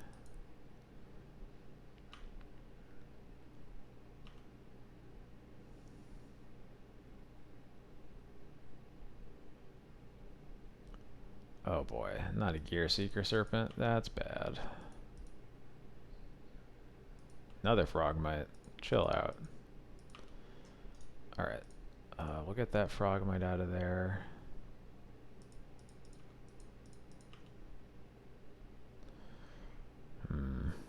Yeah, we'll start with the Synthesizer.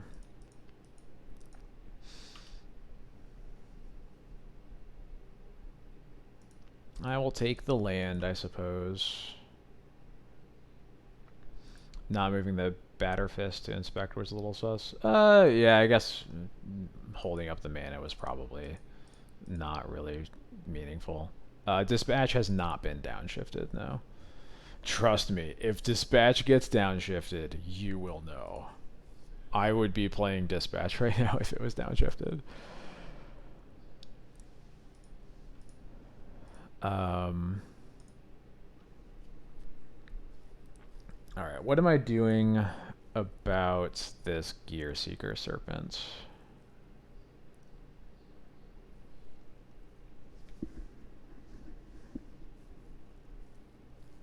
I feel like I probably have to at least dig for a Galvanic Blast, potentially. Or I could like Glint Hawk pick up the Batter Fist, but I don't like that it doesn't use my mana well. Yeah, I'm gonna Lumbus. Oh no, are we steaming all over the place? Okay, there we go. We have an answer. It's a really shitty answer, especially when there's a blood fountain in play, but I will double bolt the Gear Seeker Serpent and cry. Just don't cast Thoughtcast.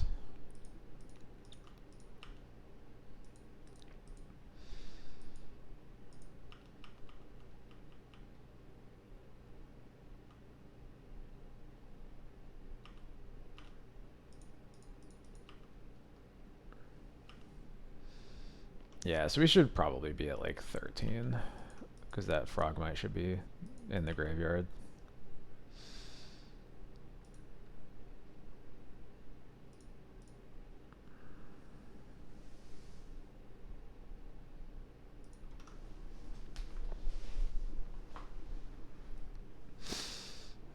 Alright, what are we doing here?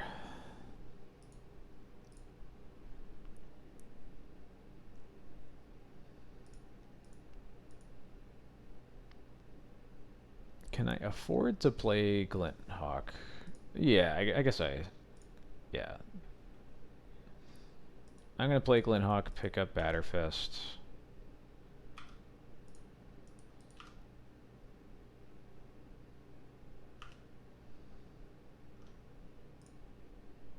And yeah, I'm waiting until upkeep to do this.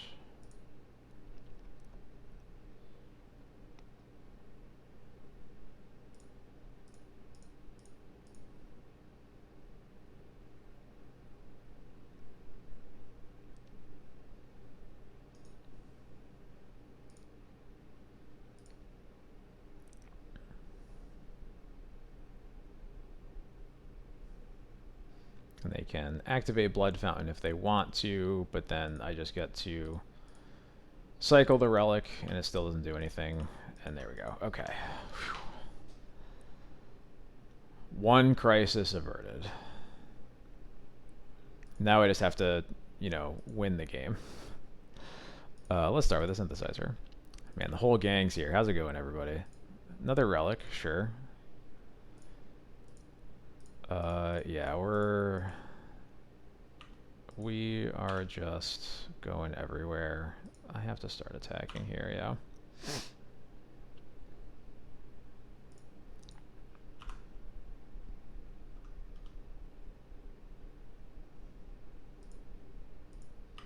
Gross. That is not what I wanted to see.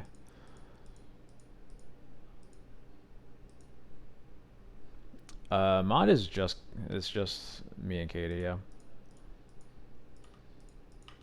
I could give other people mod powers, but you know, I just didn't instead.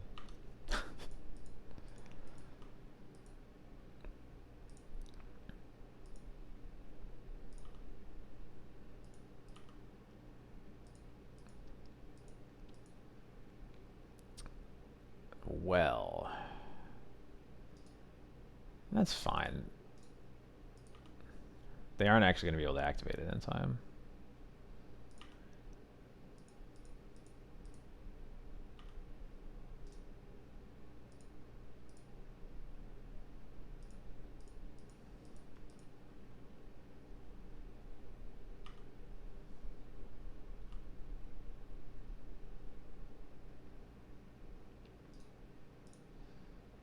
Just going to do this now.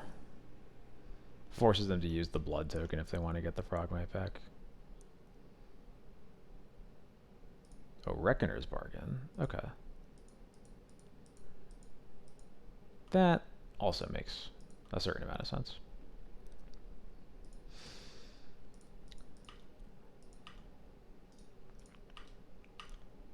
Alright. Chat is going the fuck off, but I need to focus on winning the game. So have fun, chat.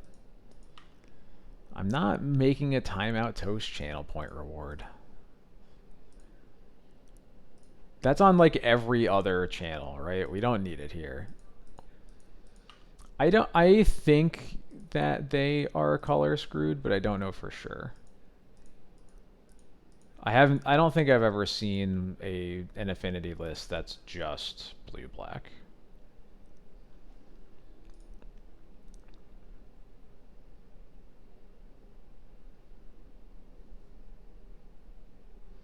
god, you're all so mean.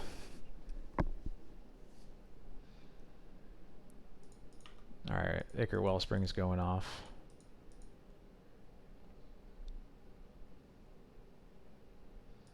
My opponent's now tapped out. Okay, there they go. They found a red source. Are they gonna start blasting? Oh dear. Okay, that is not great.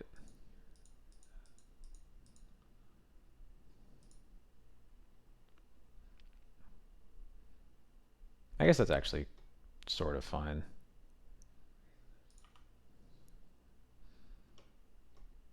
Kills the shaman and my rebel. Yeah, that's actually okay.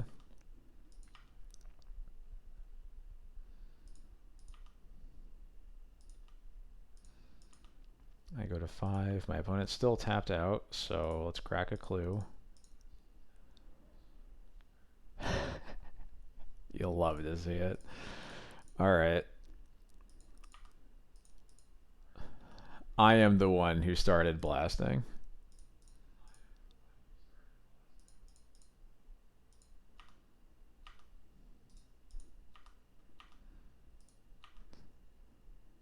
Galvanic Blast is just the best.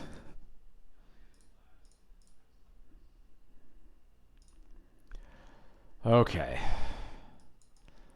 Now we get to bring in truly so many cards. I think there's another. We're bringing out the Batter Fists. Don't want the munitions. Don't want the Dawnbringer Cleric. And then it gets harder.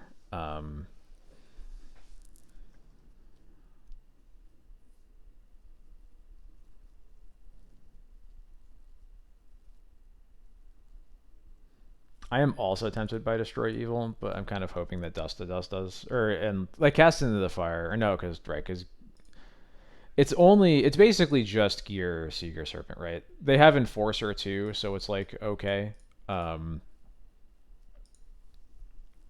we have a lot more answers to Enforcer. I wish I had Pyroblast in my sideboard. That would make it easier, but I don't currently have it.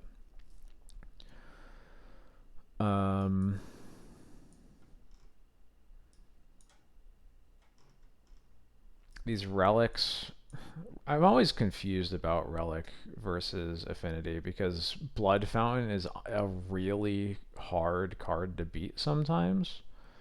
But maybe it's not that bad when I have 6 exile effects in my yard or in my deck.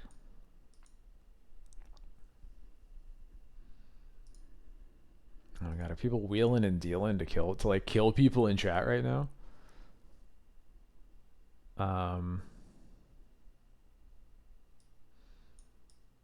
Yeah, I'm gonna leave the Destroy Evils out and then just be upset when a Gear Seeker Serpent happens.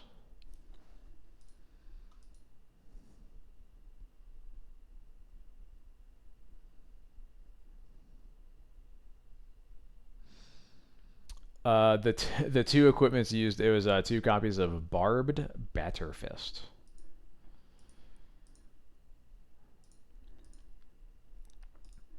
I will keep this hand.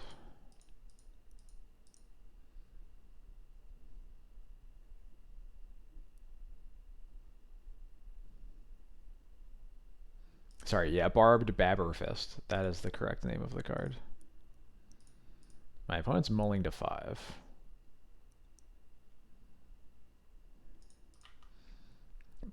My land's coming into play tapped is not great, but we will see what happens. Oh boy, I did not want a second Boros Garrison.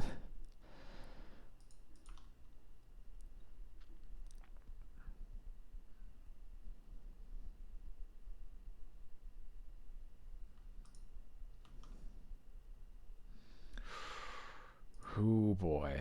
Okay. I guess I am just casting this Gorilla Shaman, aren't I?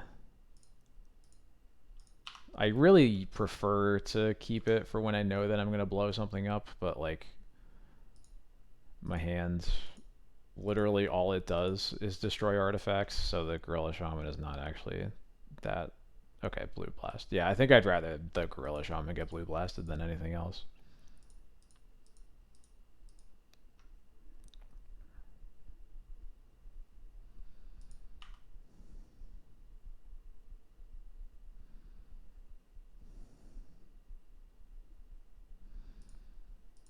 Alright, what do I want to exile now?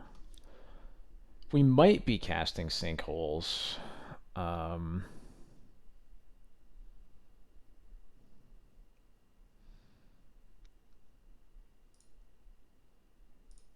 yeah.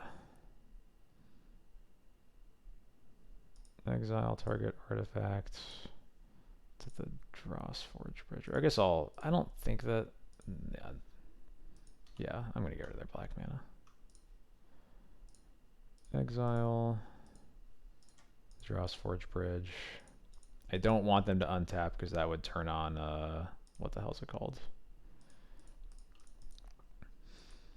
No, because they play, okay, they do have Blast. Yeah, Metallic Rebuke, so.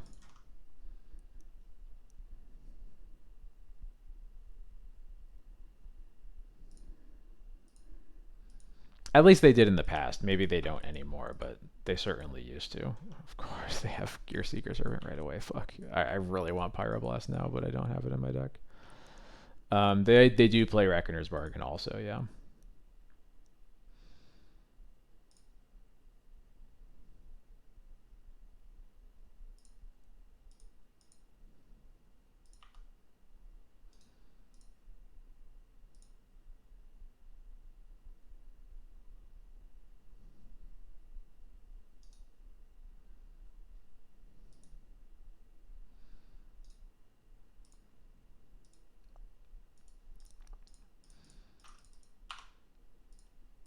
Of course, they had their one of few Gear Seeker Serpents against this hand. We're probably just dying, but we might have a shot. We'll see.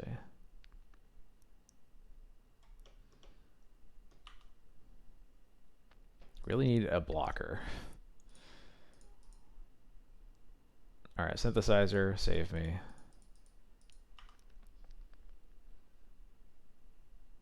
That is not what I needed Synthesizer to do.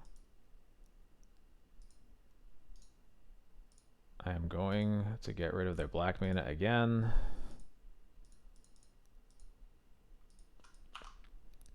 And then I'm probably going to crack Lembas at the end of my turn. Or at the end of their turn.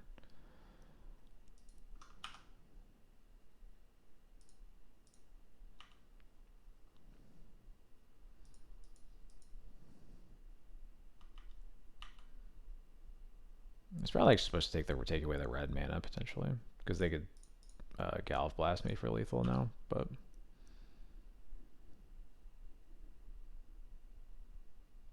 or no, sorry. They're one off lethal with Galv Blast. Just kidding.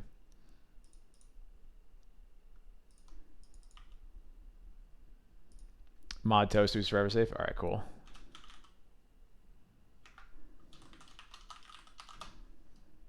There we go. Okay, I have a blocker. I'm going to crack the Synthesizer.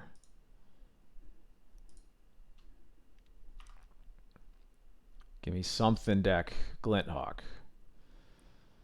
Well, that feels a lot worse now that I don't have a Synthesizer in play, but I will play it off of this Ancient Den.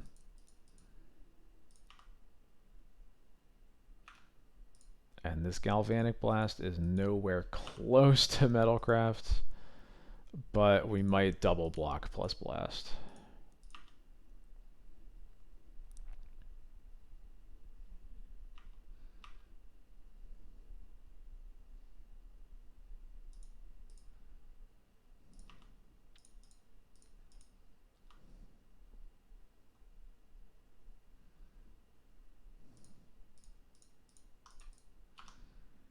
Do you have the third blue blast? Give it to me straight. Cool. Alright, they do not.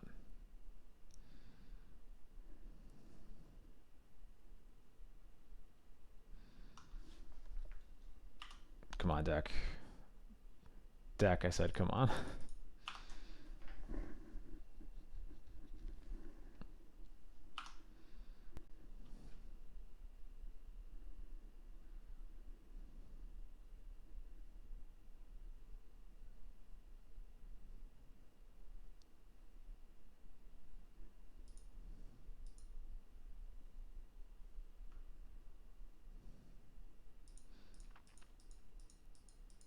All right, come on, Solitude. Let's draw Solitude. Oh my god.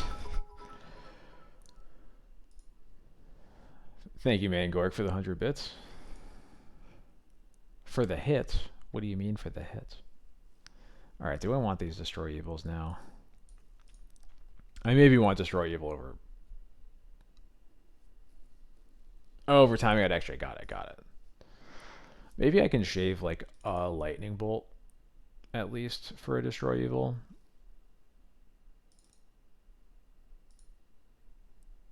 It does take out Makeshift Munitions. I forgot about that. I forgot they play that in their deck.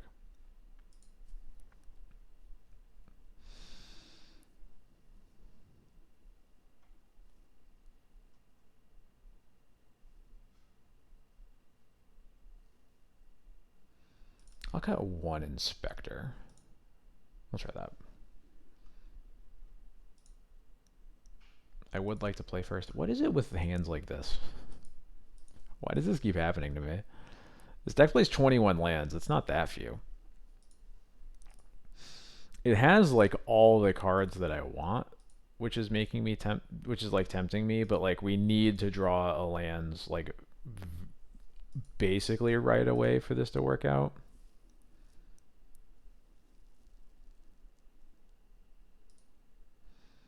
Yeah, we're gonna mulligan this. Bad in the other way. I wonder if I'm supposed to just play more tap lands. That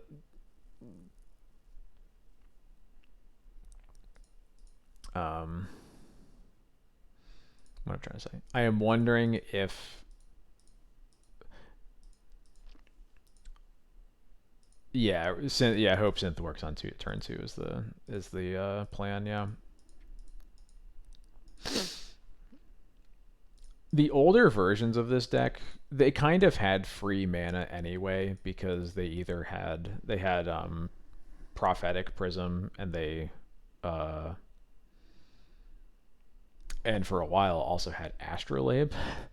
But like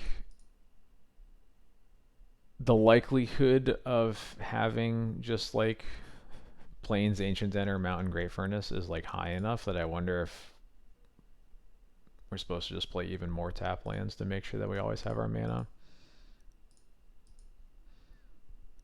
That's true. You needed red a lot less back then.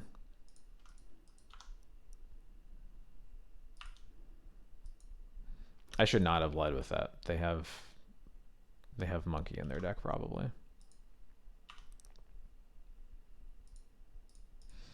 Come on, Synthesizer. No. I can't play the second Synthesizer.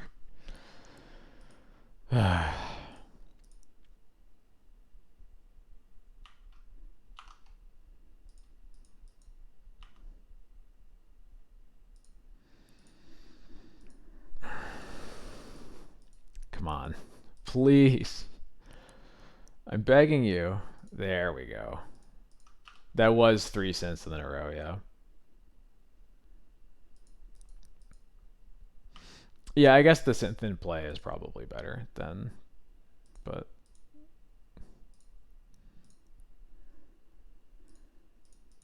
allow me to complain about it.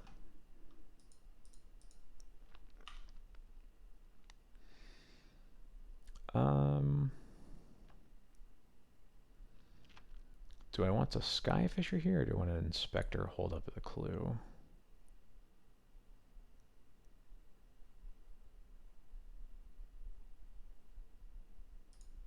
Yeah, I think I want a Skyfisher.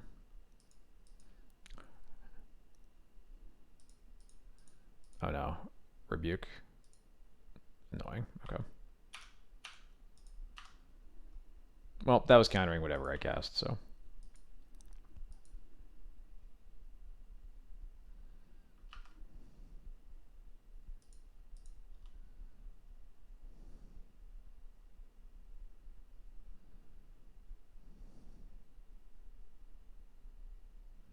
Do they have another Rebuke?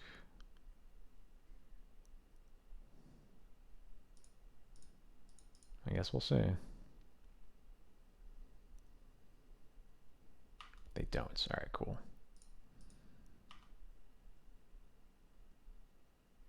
Hell yeah.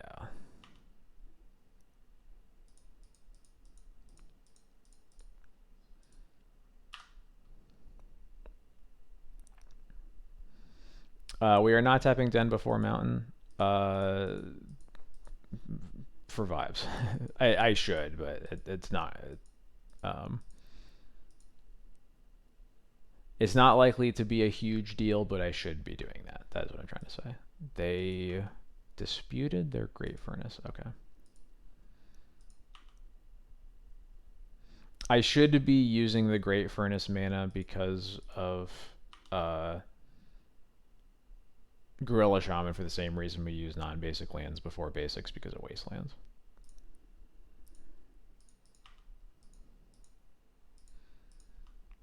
I do not have Metalcraft right now, so we are just going to untap. Also, maybe we'll just hit Dust to Dust. There we go. I used the Great Furnace first. Oh, is this a Blue Blast? It's a negate. Okay.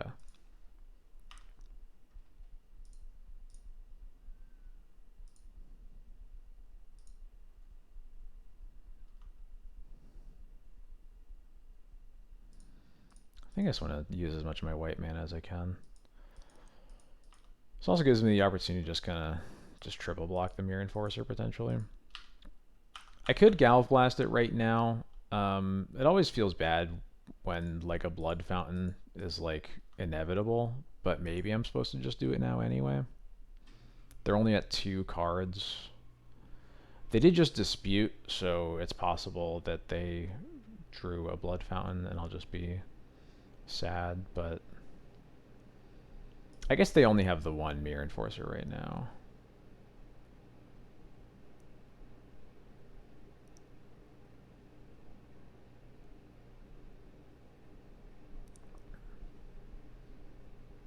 That's true. In which case I don't want to do this. I guess I just wait until I wait to block, yeah.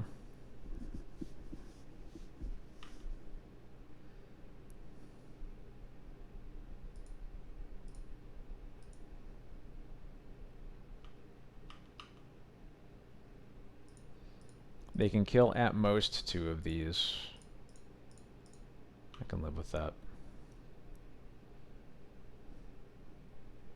I made sure to block in the most awkward order for them. Oh, and they... Ooh. Does that mean they have their own blast? No. Alright, cool. Deal.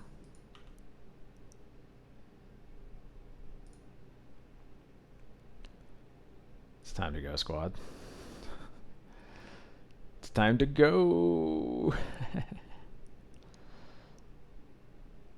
Hope you have a counter. They do. Damn. Okay.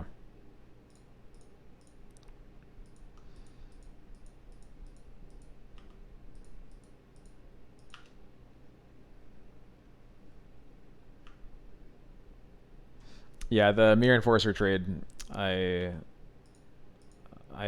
don't know about that one.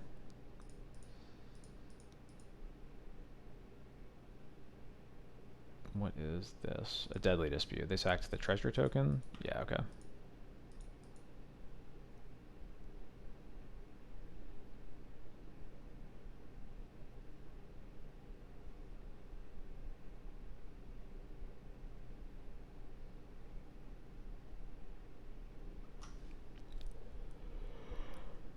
Oh, excuse me. Oh no, their own Gorilla Shaman.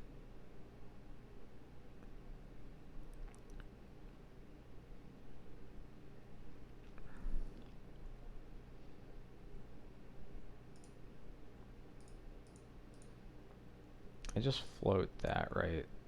Yeah. And I will... I guess they're probably gonna pass priority, at which point, yeah, it forces me to use it to crack a clue. And they can kill my other 2 clues if they want to.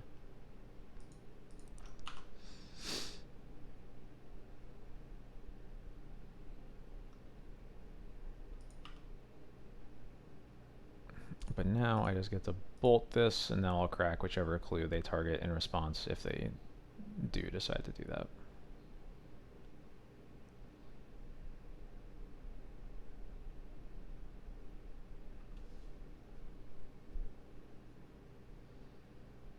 Is this another dispute? Jeez. All right. Reckoner's bargain. Okay. Basically dispute.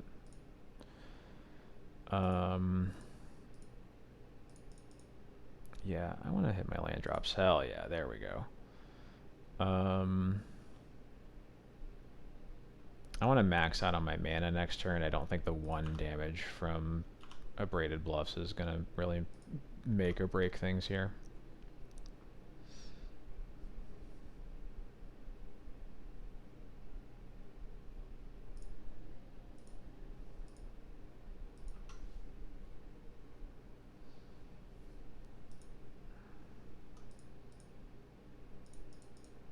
Easy triple block.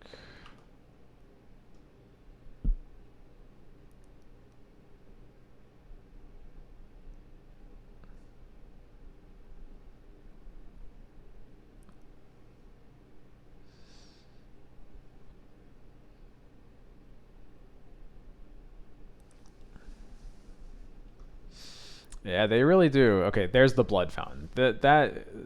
I mean, you don't need to throw away the frogmite to blood fountain, but that is what makes the most sense. So they're probably going to crack fountain, get back the enforcer and the frogmite, and cast them both.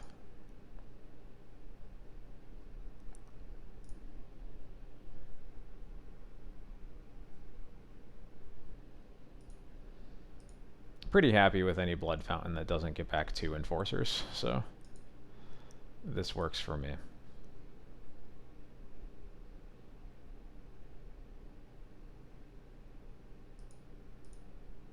I got another enforcer. Gross. Where is Dust to Dust?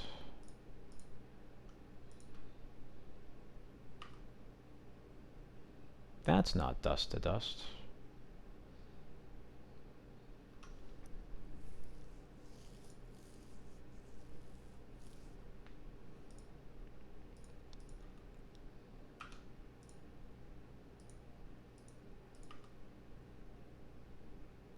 Destroy evil.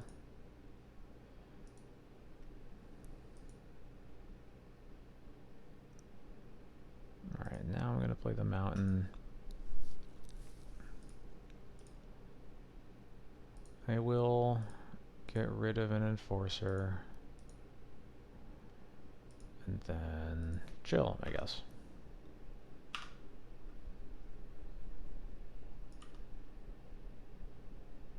Welcome back, XJ. How's it going?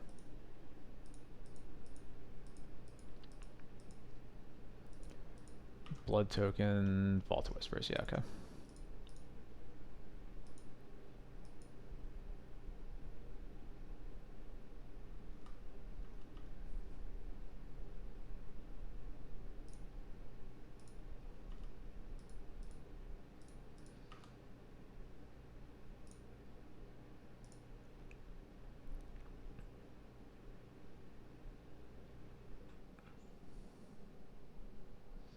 Blue Blast. Annoying. Okay.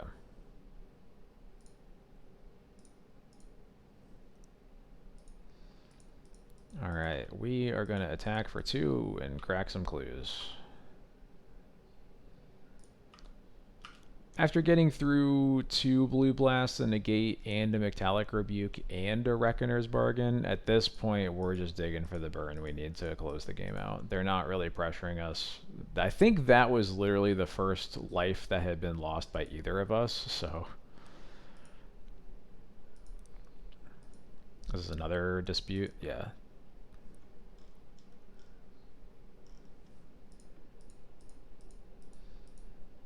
Is Boros Pauper D&T? It unironically shares at least a couple of qualities. Primarily that they both are really good at using all of their mana. Lembas, hell yeah. That's important because it brings us back to Metalcraft after doing this.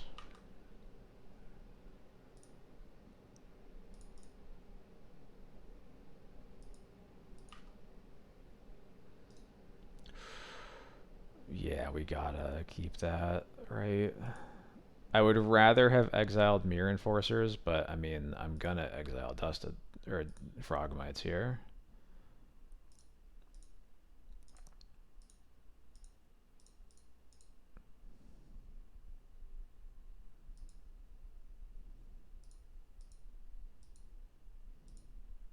Is this the fourth dispute? That's a Reckoner's Bargain. Okay. You're a psycho and want to go after their blue mana. Honestly, I don't hate it.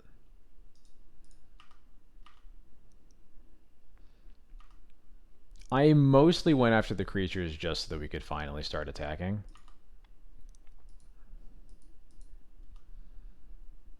Especially with this 7 points of damage in our hands.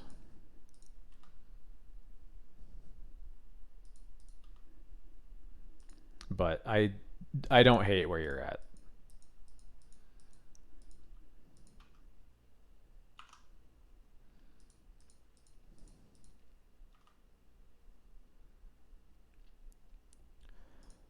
All right, let's start with cracking this synthesizer. Great Furnace. Not what I was looking for, but I will play it.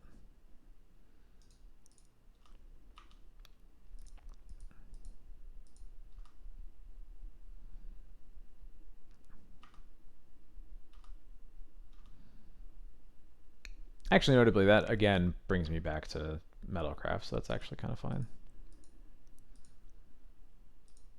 Chromatic Star, you got it.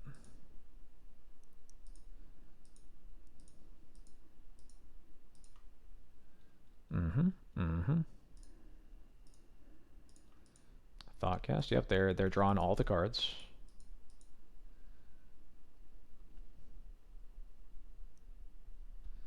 They are drawing so many cards.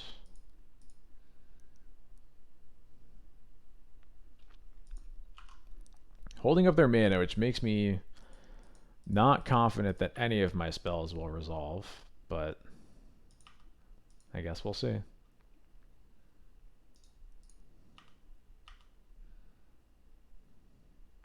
This is a lot of damage, and this Abraded Bluffs, importantly, makes this Galvanic Blast lethal, so I will try to blast them in their upkeep. I assume this is getting countered, but I'll make them have it.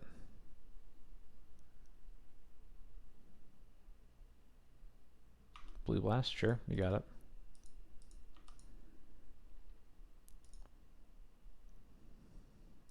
Frogmite resolves. And they concede. Alright, hell yeah. Alright, let's get into this last one. Yeah, these games go these matches do go long. Yeah, not every match with this deck is certainly a lot like that. I don't think that's true with like every deck, but it's definitely part of why I like this one.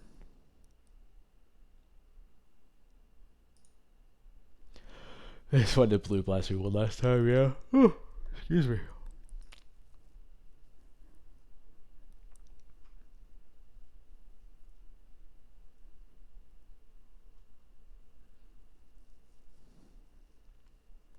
What would Baja Blast counter / destroy if it was an MTG card? Yeah, Sleepiness I think is right.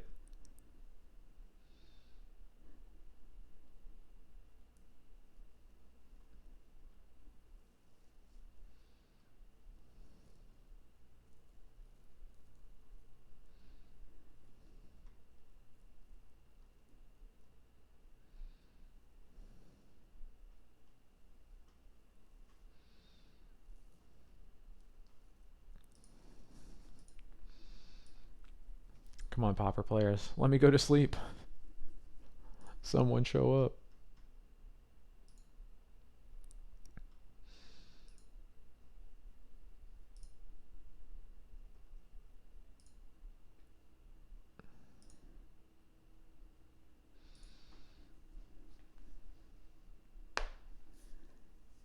I would love to destroy a sleepy permanent.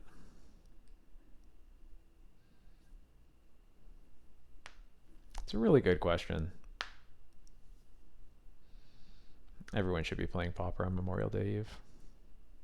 It's what the troops would have wanted. Hell yeah.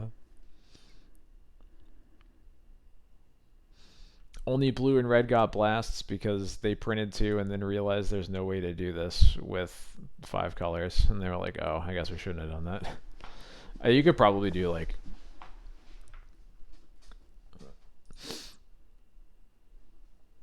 Like the thing is you could basically do that with every enemy 2-color pair, so you'd have to have like a cycle of like 10 of them or whatever, and then it's just like what are we here, why are we doing this? What is a Memorial Day? Great question.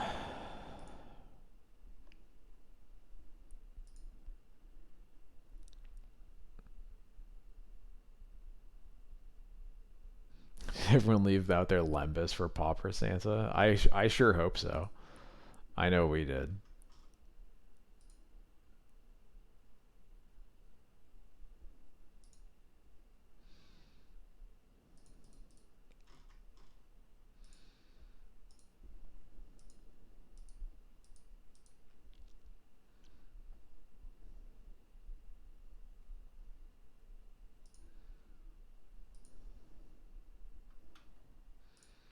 All right, finally playing, and we're on the play. Yeah, this hand works. It's like a little clunky, but we'll make it work. Get to go turn to Babber Fist. Is that what we landed on? Oh, we're playing against an Epicure deck again. Okay.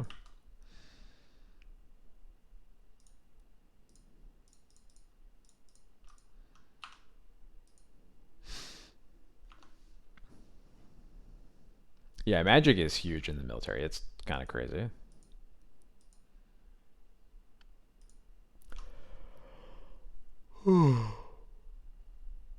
Oh, we got Kuldotha Rebirthed. All right.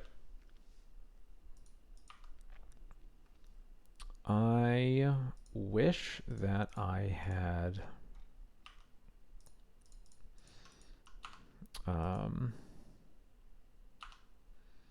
there's been sometimes I've played Electrickery in my main deck here. That is not what's happening here, but I sure have done that before. Oh, Jesus Christ. Okay.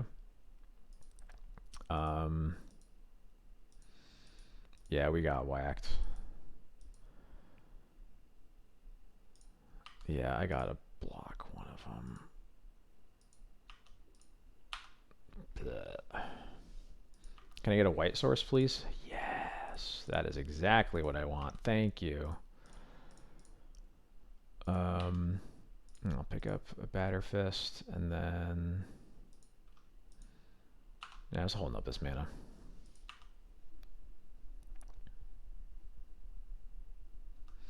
Notably, yeah, the reason red is so popular in Pauper right now is that it gets to kind of just do what I'm doing, but also just play like a burn deck. It's kind of nuts.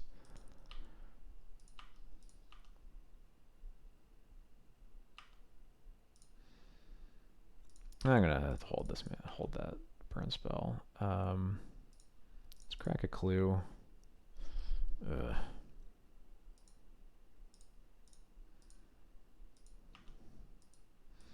This is where it gets tricky, because like, how do I actually push damage without just dying? I think I have to at least attack with the Skyfisher though.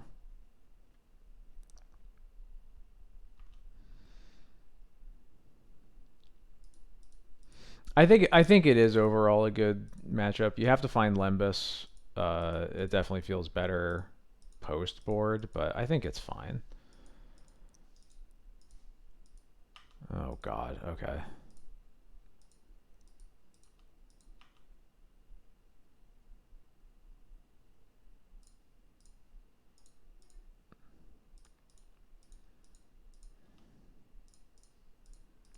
You definitely can get blockers. That is one really good thing about having so many inspectors. Okay, there we go. Oh, hell yeah.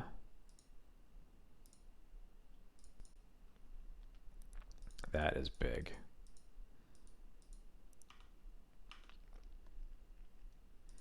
I have to stay on defense right now, though.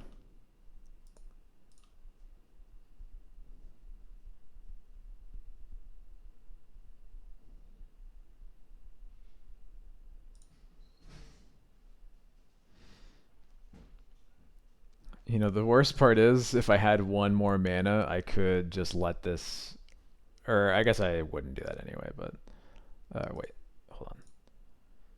Choose any target, pay one, sacrifice the creature. There we go.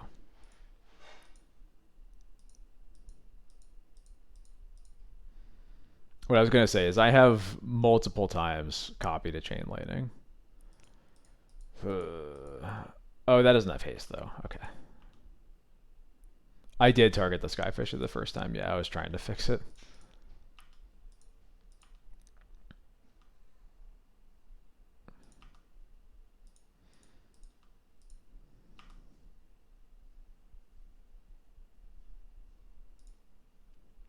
Okay, I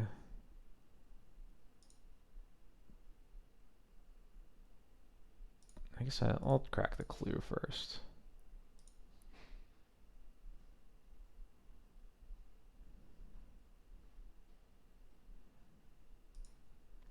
I think I should have done that also.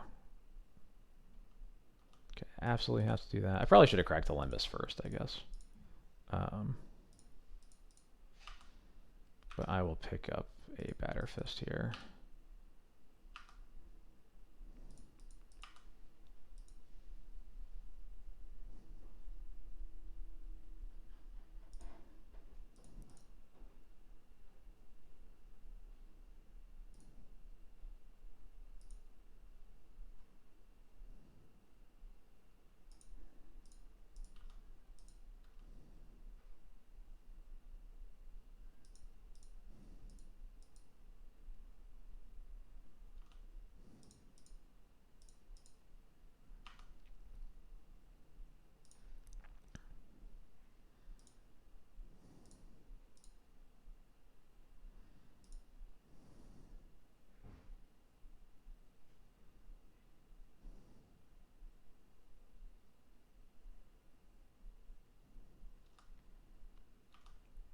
I am at 3, going down to 1. Got it. Yep. Understood.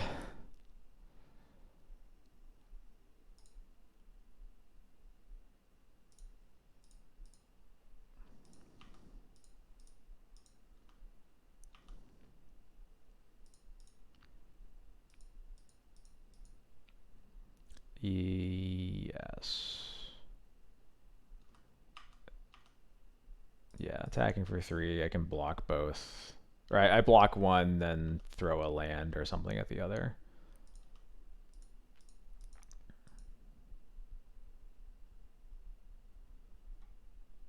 Oh yeah, I should. Yeah, I'd move the Glenhawk over there via 14. Yeah, I don't. I'm definitely not as used to using Bar Batterfist as I really should be.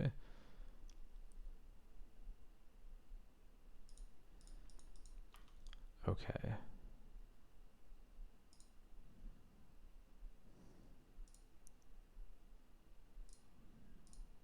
I'm gonna at least do this. Then I'm gonna wait. Synthesizer, perfect.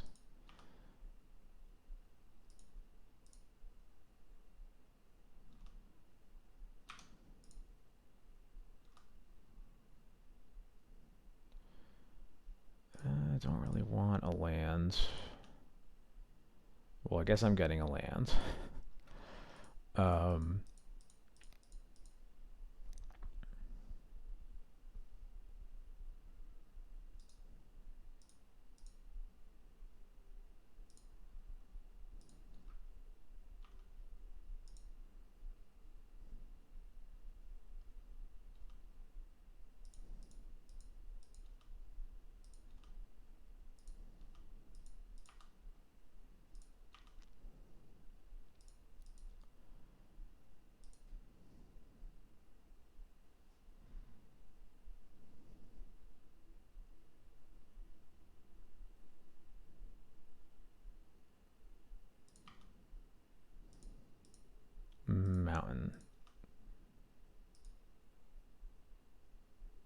think that's good for me because if they had a spell, they would have cast it. Yeah, okay, cool.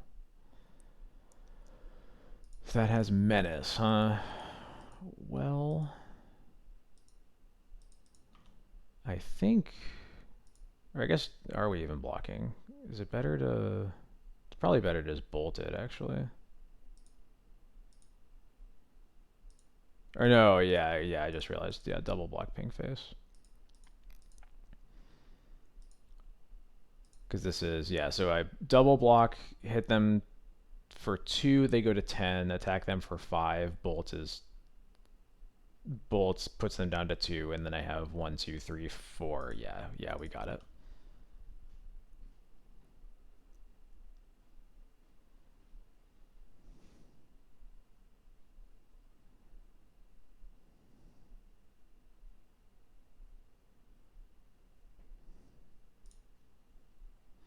Any target, pay 1, sack this. Any target, pay 1, sack this.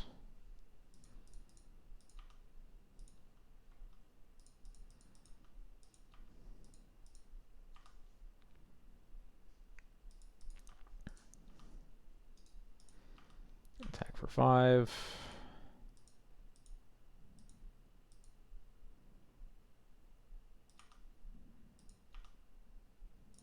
Lightning bolt.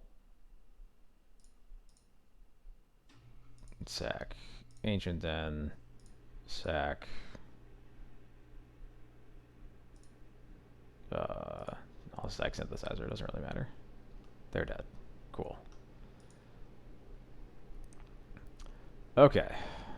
Cards I want in this matchup are Electric Reese. They have a lot of 1/1s. Navigator's Compass is a way to gain life.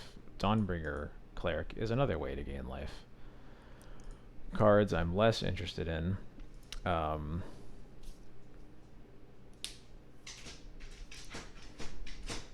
don't want these relics, that's for sure.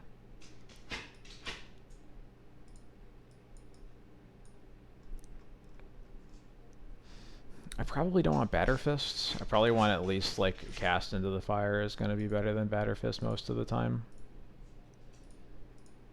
And then do I want any more Cast into the Fires? Makeshift Munitions was sick there. I don't know if it's the... I feel like I got lucky to live that long, and Makeshift Munitions is usually not what I'm after against them. So I might want a Cast into the Fire over that as well. I don't want to get rid of a single creature. I don't really want to get rid of any of my bolts, and I don't want to get rid of Lembus. So I think this basically makes sense to me. Maybe Munitions is better than Cast into the Fire, but I don't know. Yeah, that's what I'm thinking. Like if we live that long, like Munitions is not usually part of the way that we close it out. As sick as it happened to be right there.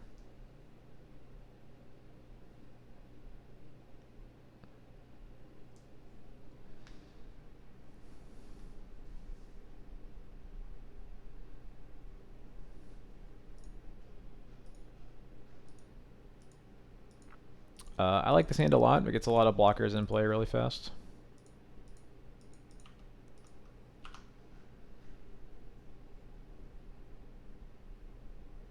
Of course, they have turn 1 Tomb Raider.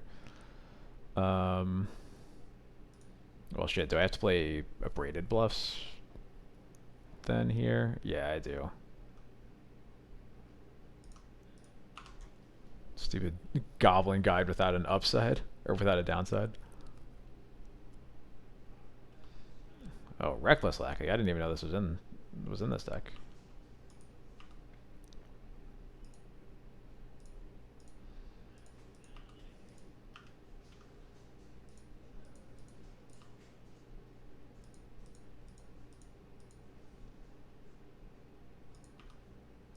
They're missing their land drops. Do they hit it? They do hit a mountain. Gross.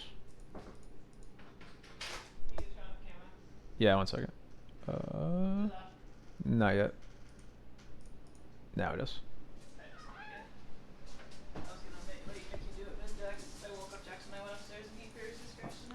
Gotcha.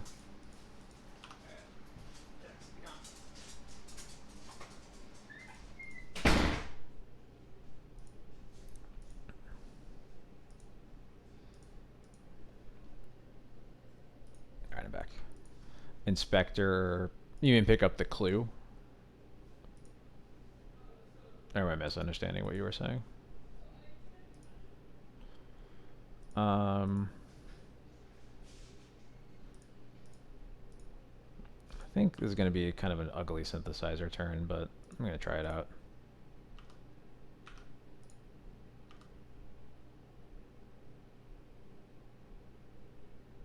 I can't Hawk Inspector again, because Hawk can't pick up Inspector. I can only pick up the clue.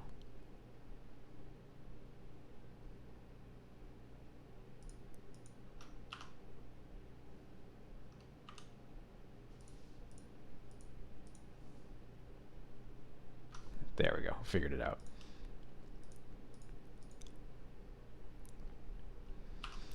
All right. No, it's all good. Happens to the best of us. All right. Will this synthesizer be nicer to me? Looks like no.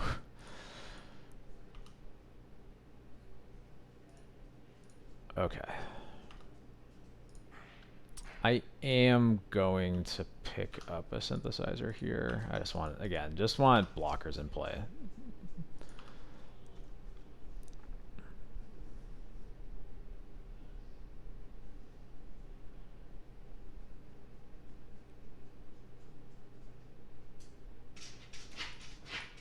Hi, Jax.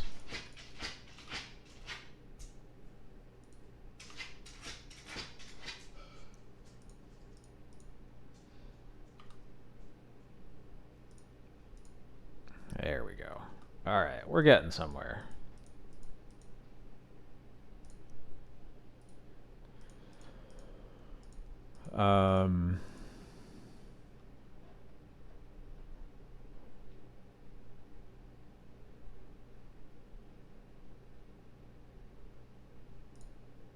Yeah, I'm just gonna pick up synthesizer again.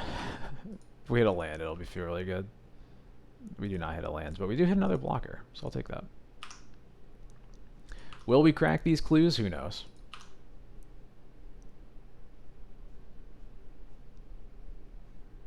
Because I have a feeling there's a bushwhacker coming, and I'm going to be, yeah, happy I have all of these friends in play.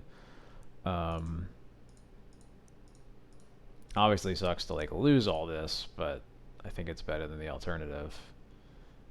Maybe I keep Glinthawk back. So it's 6.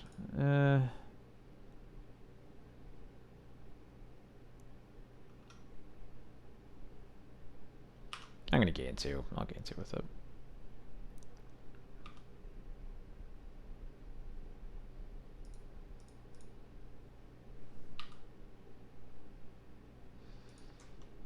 Right on time.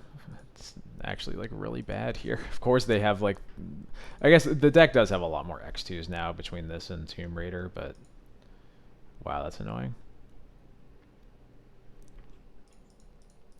I guess we're just passing.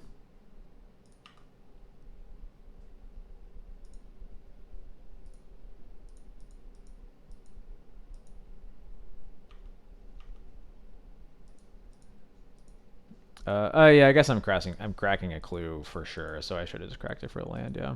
That was silly. Probably should have bolted one of those also.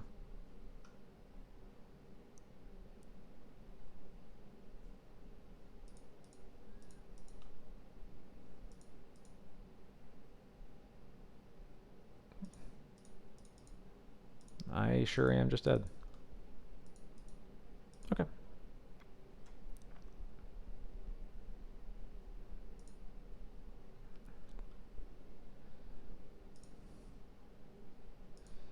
I've got a Lembus. Good enough.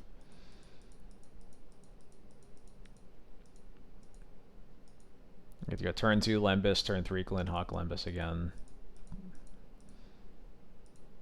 I think this will work out.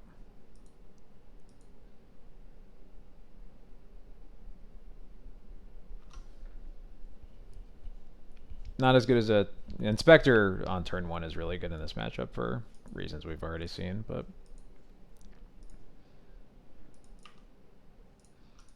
I think this hand works pretty well. Definitely wish this was Windscarred Crag in this matchup, but such is life.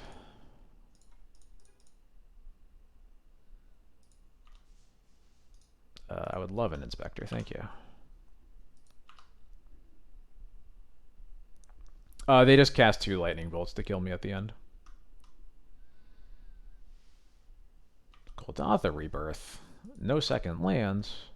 Where's my Electrickery?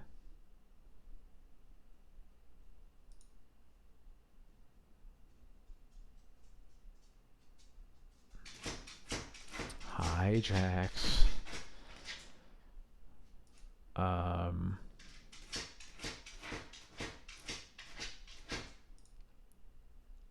Do I... I'm just going to Glinthawk and Inspector. Let's get more bodies in play.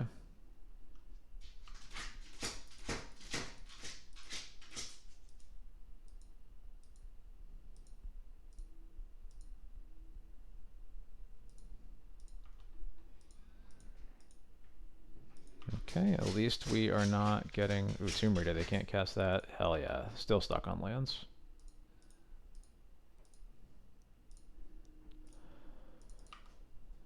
Is it just a situation where I start just aggressively... Alright, hold on.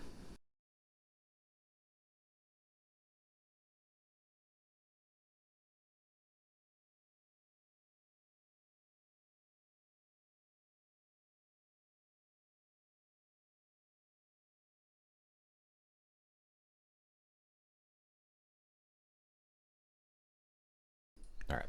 I'm wondering if this is a situation where I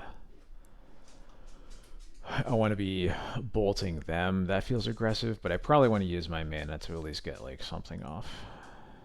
Yeah. Ooh. So what if I Stone Rain them?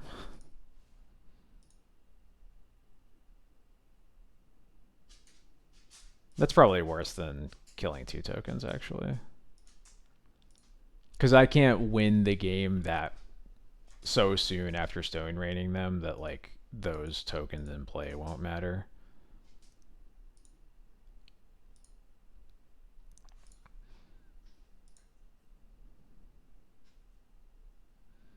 I'm going to start with a Lembas, though.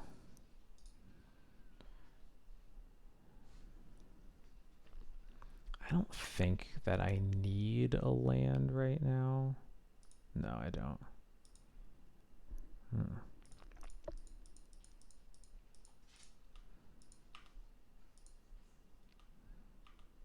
I think I'm not going to Stone Rain them, but I am going to kill 2. I'm very likely to kill 2 tokens.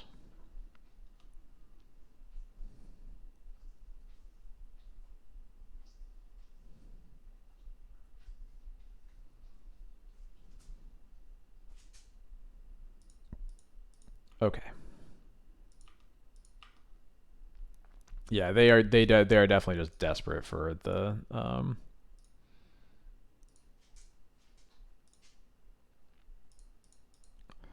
mana to whack me.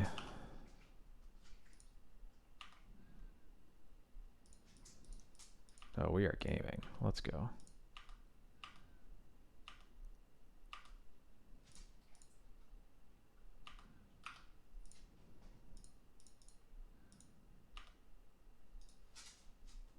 Yeah, I'll take another Lembas. Just even more life.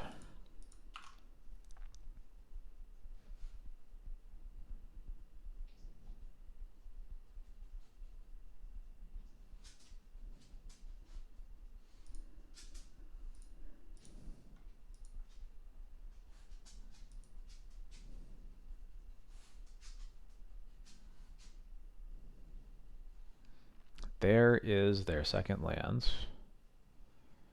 Blast Runner. Is this Rebirth? Chain Lightning. Yeah, that's fine.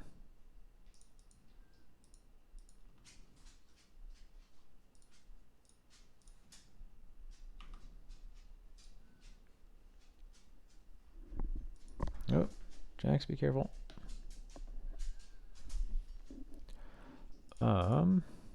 Yeah. Actually, what? I'm probably picking... Yeah, I'm picking up Lembas here because I want to hold up removal if I need it. So I'll do that and attack with Glenhawk.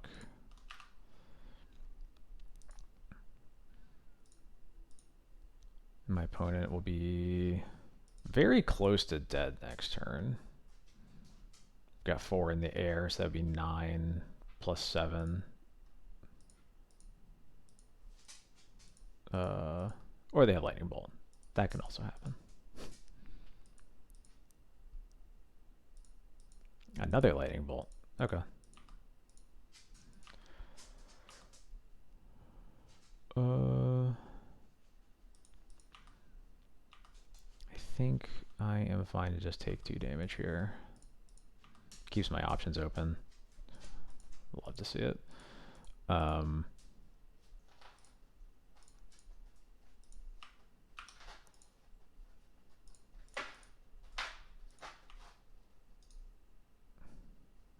I don't really need another...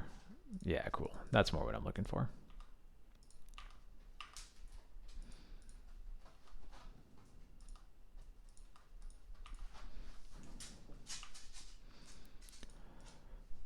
Wow, I am way down on time. I did not even realize.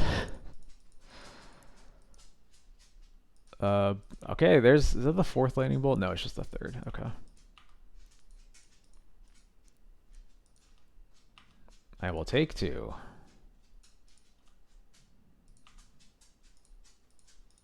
Crack a clue, see if we get a burn spell. Not yet. How about now? No, although that's a really good non-burn spell to be finding. There we go.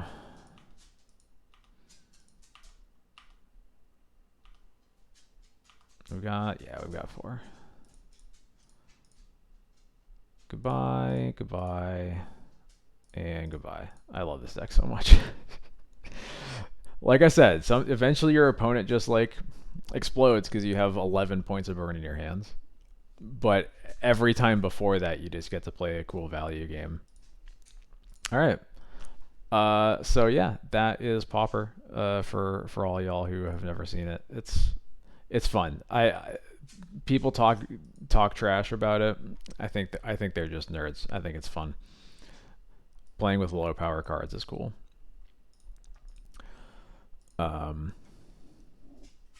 Will we do this again? Probably not for a while. We'll go back to Legacy, but I played enough Legacy today. I definitely needed to take a break. So, and hey, if you're interested at all in the format, let me know. I can tell you. I am not only Kamigawa block Pauper tiny leaders. That's the only kind of tiny leader fan I am.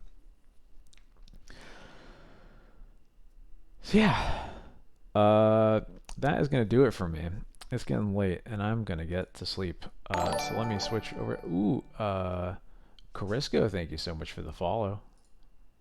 Right in time for me to switch over to this little screen over here. Yeah, I usually stream Legacy every Thursday and Sunday evening starting at 9. This is my first time streaming Pauper. Probably not going to make it a regular part of my programming, but you know, I am a Pauper fan. It might come back every now and then.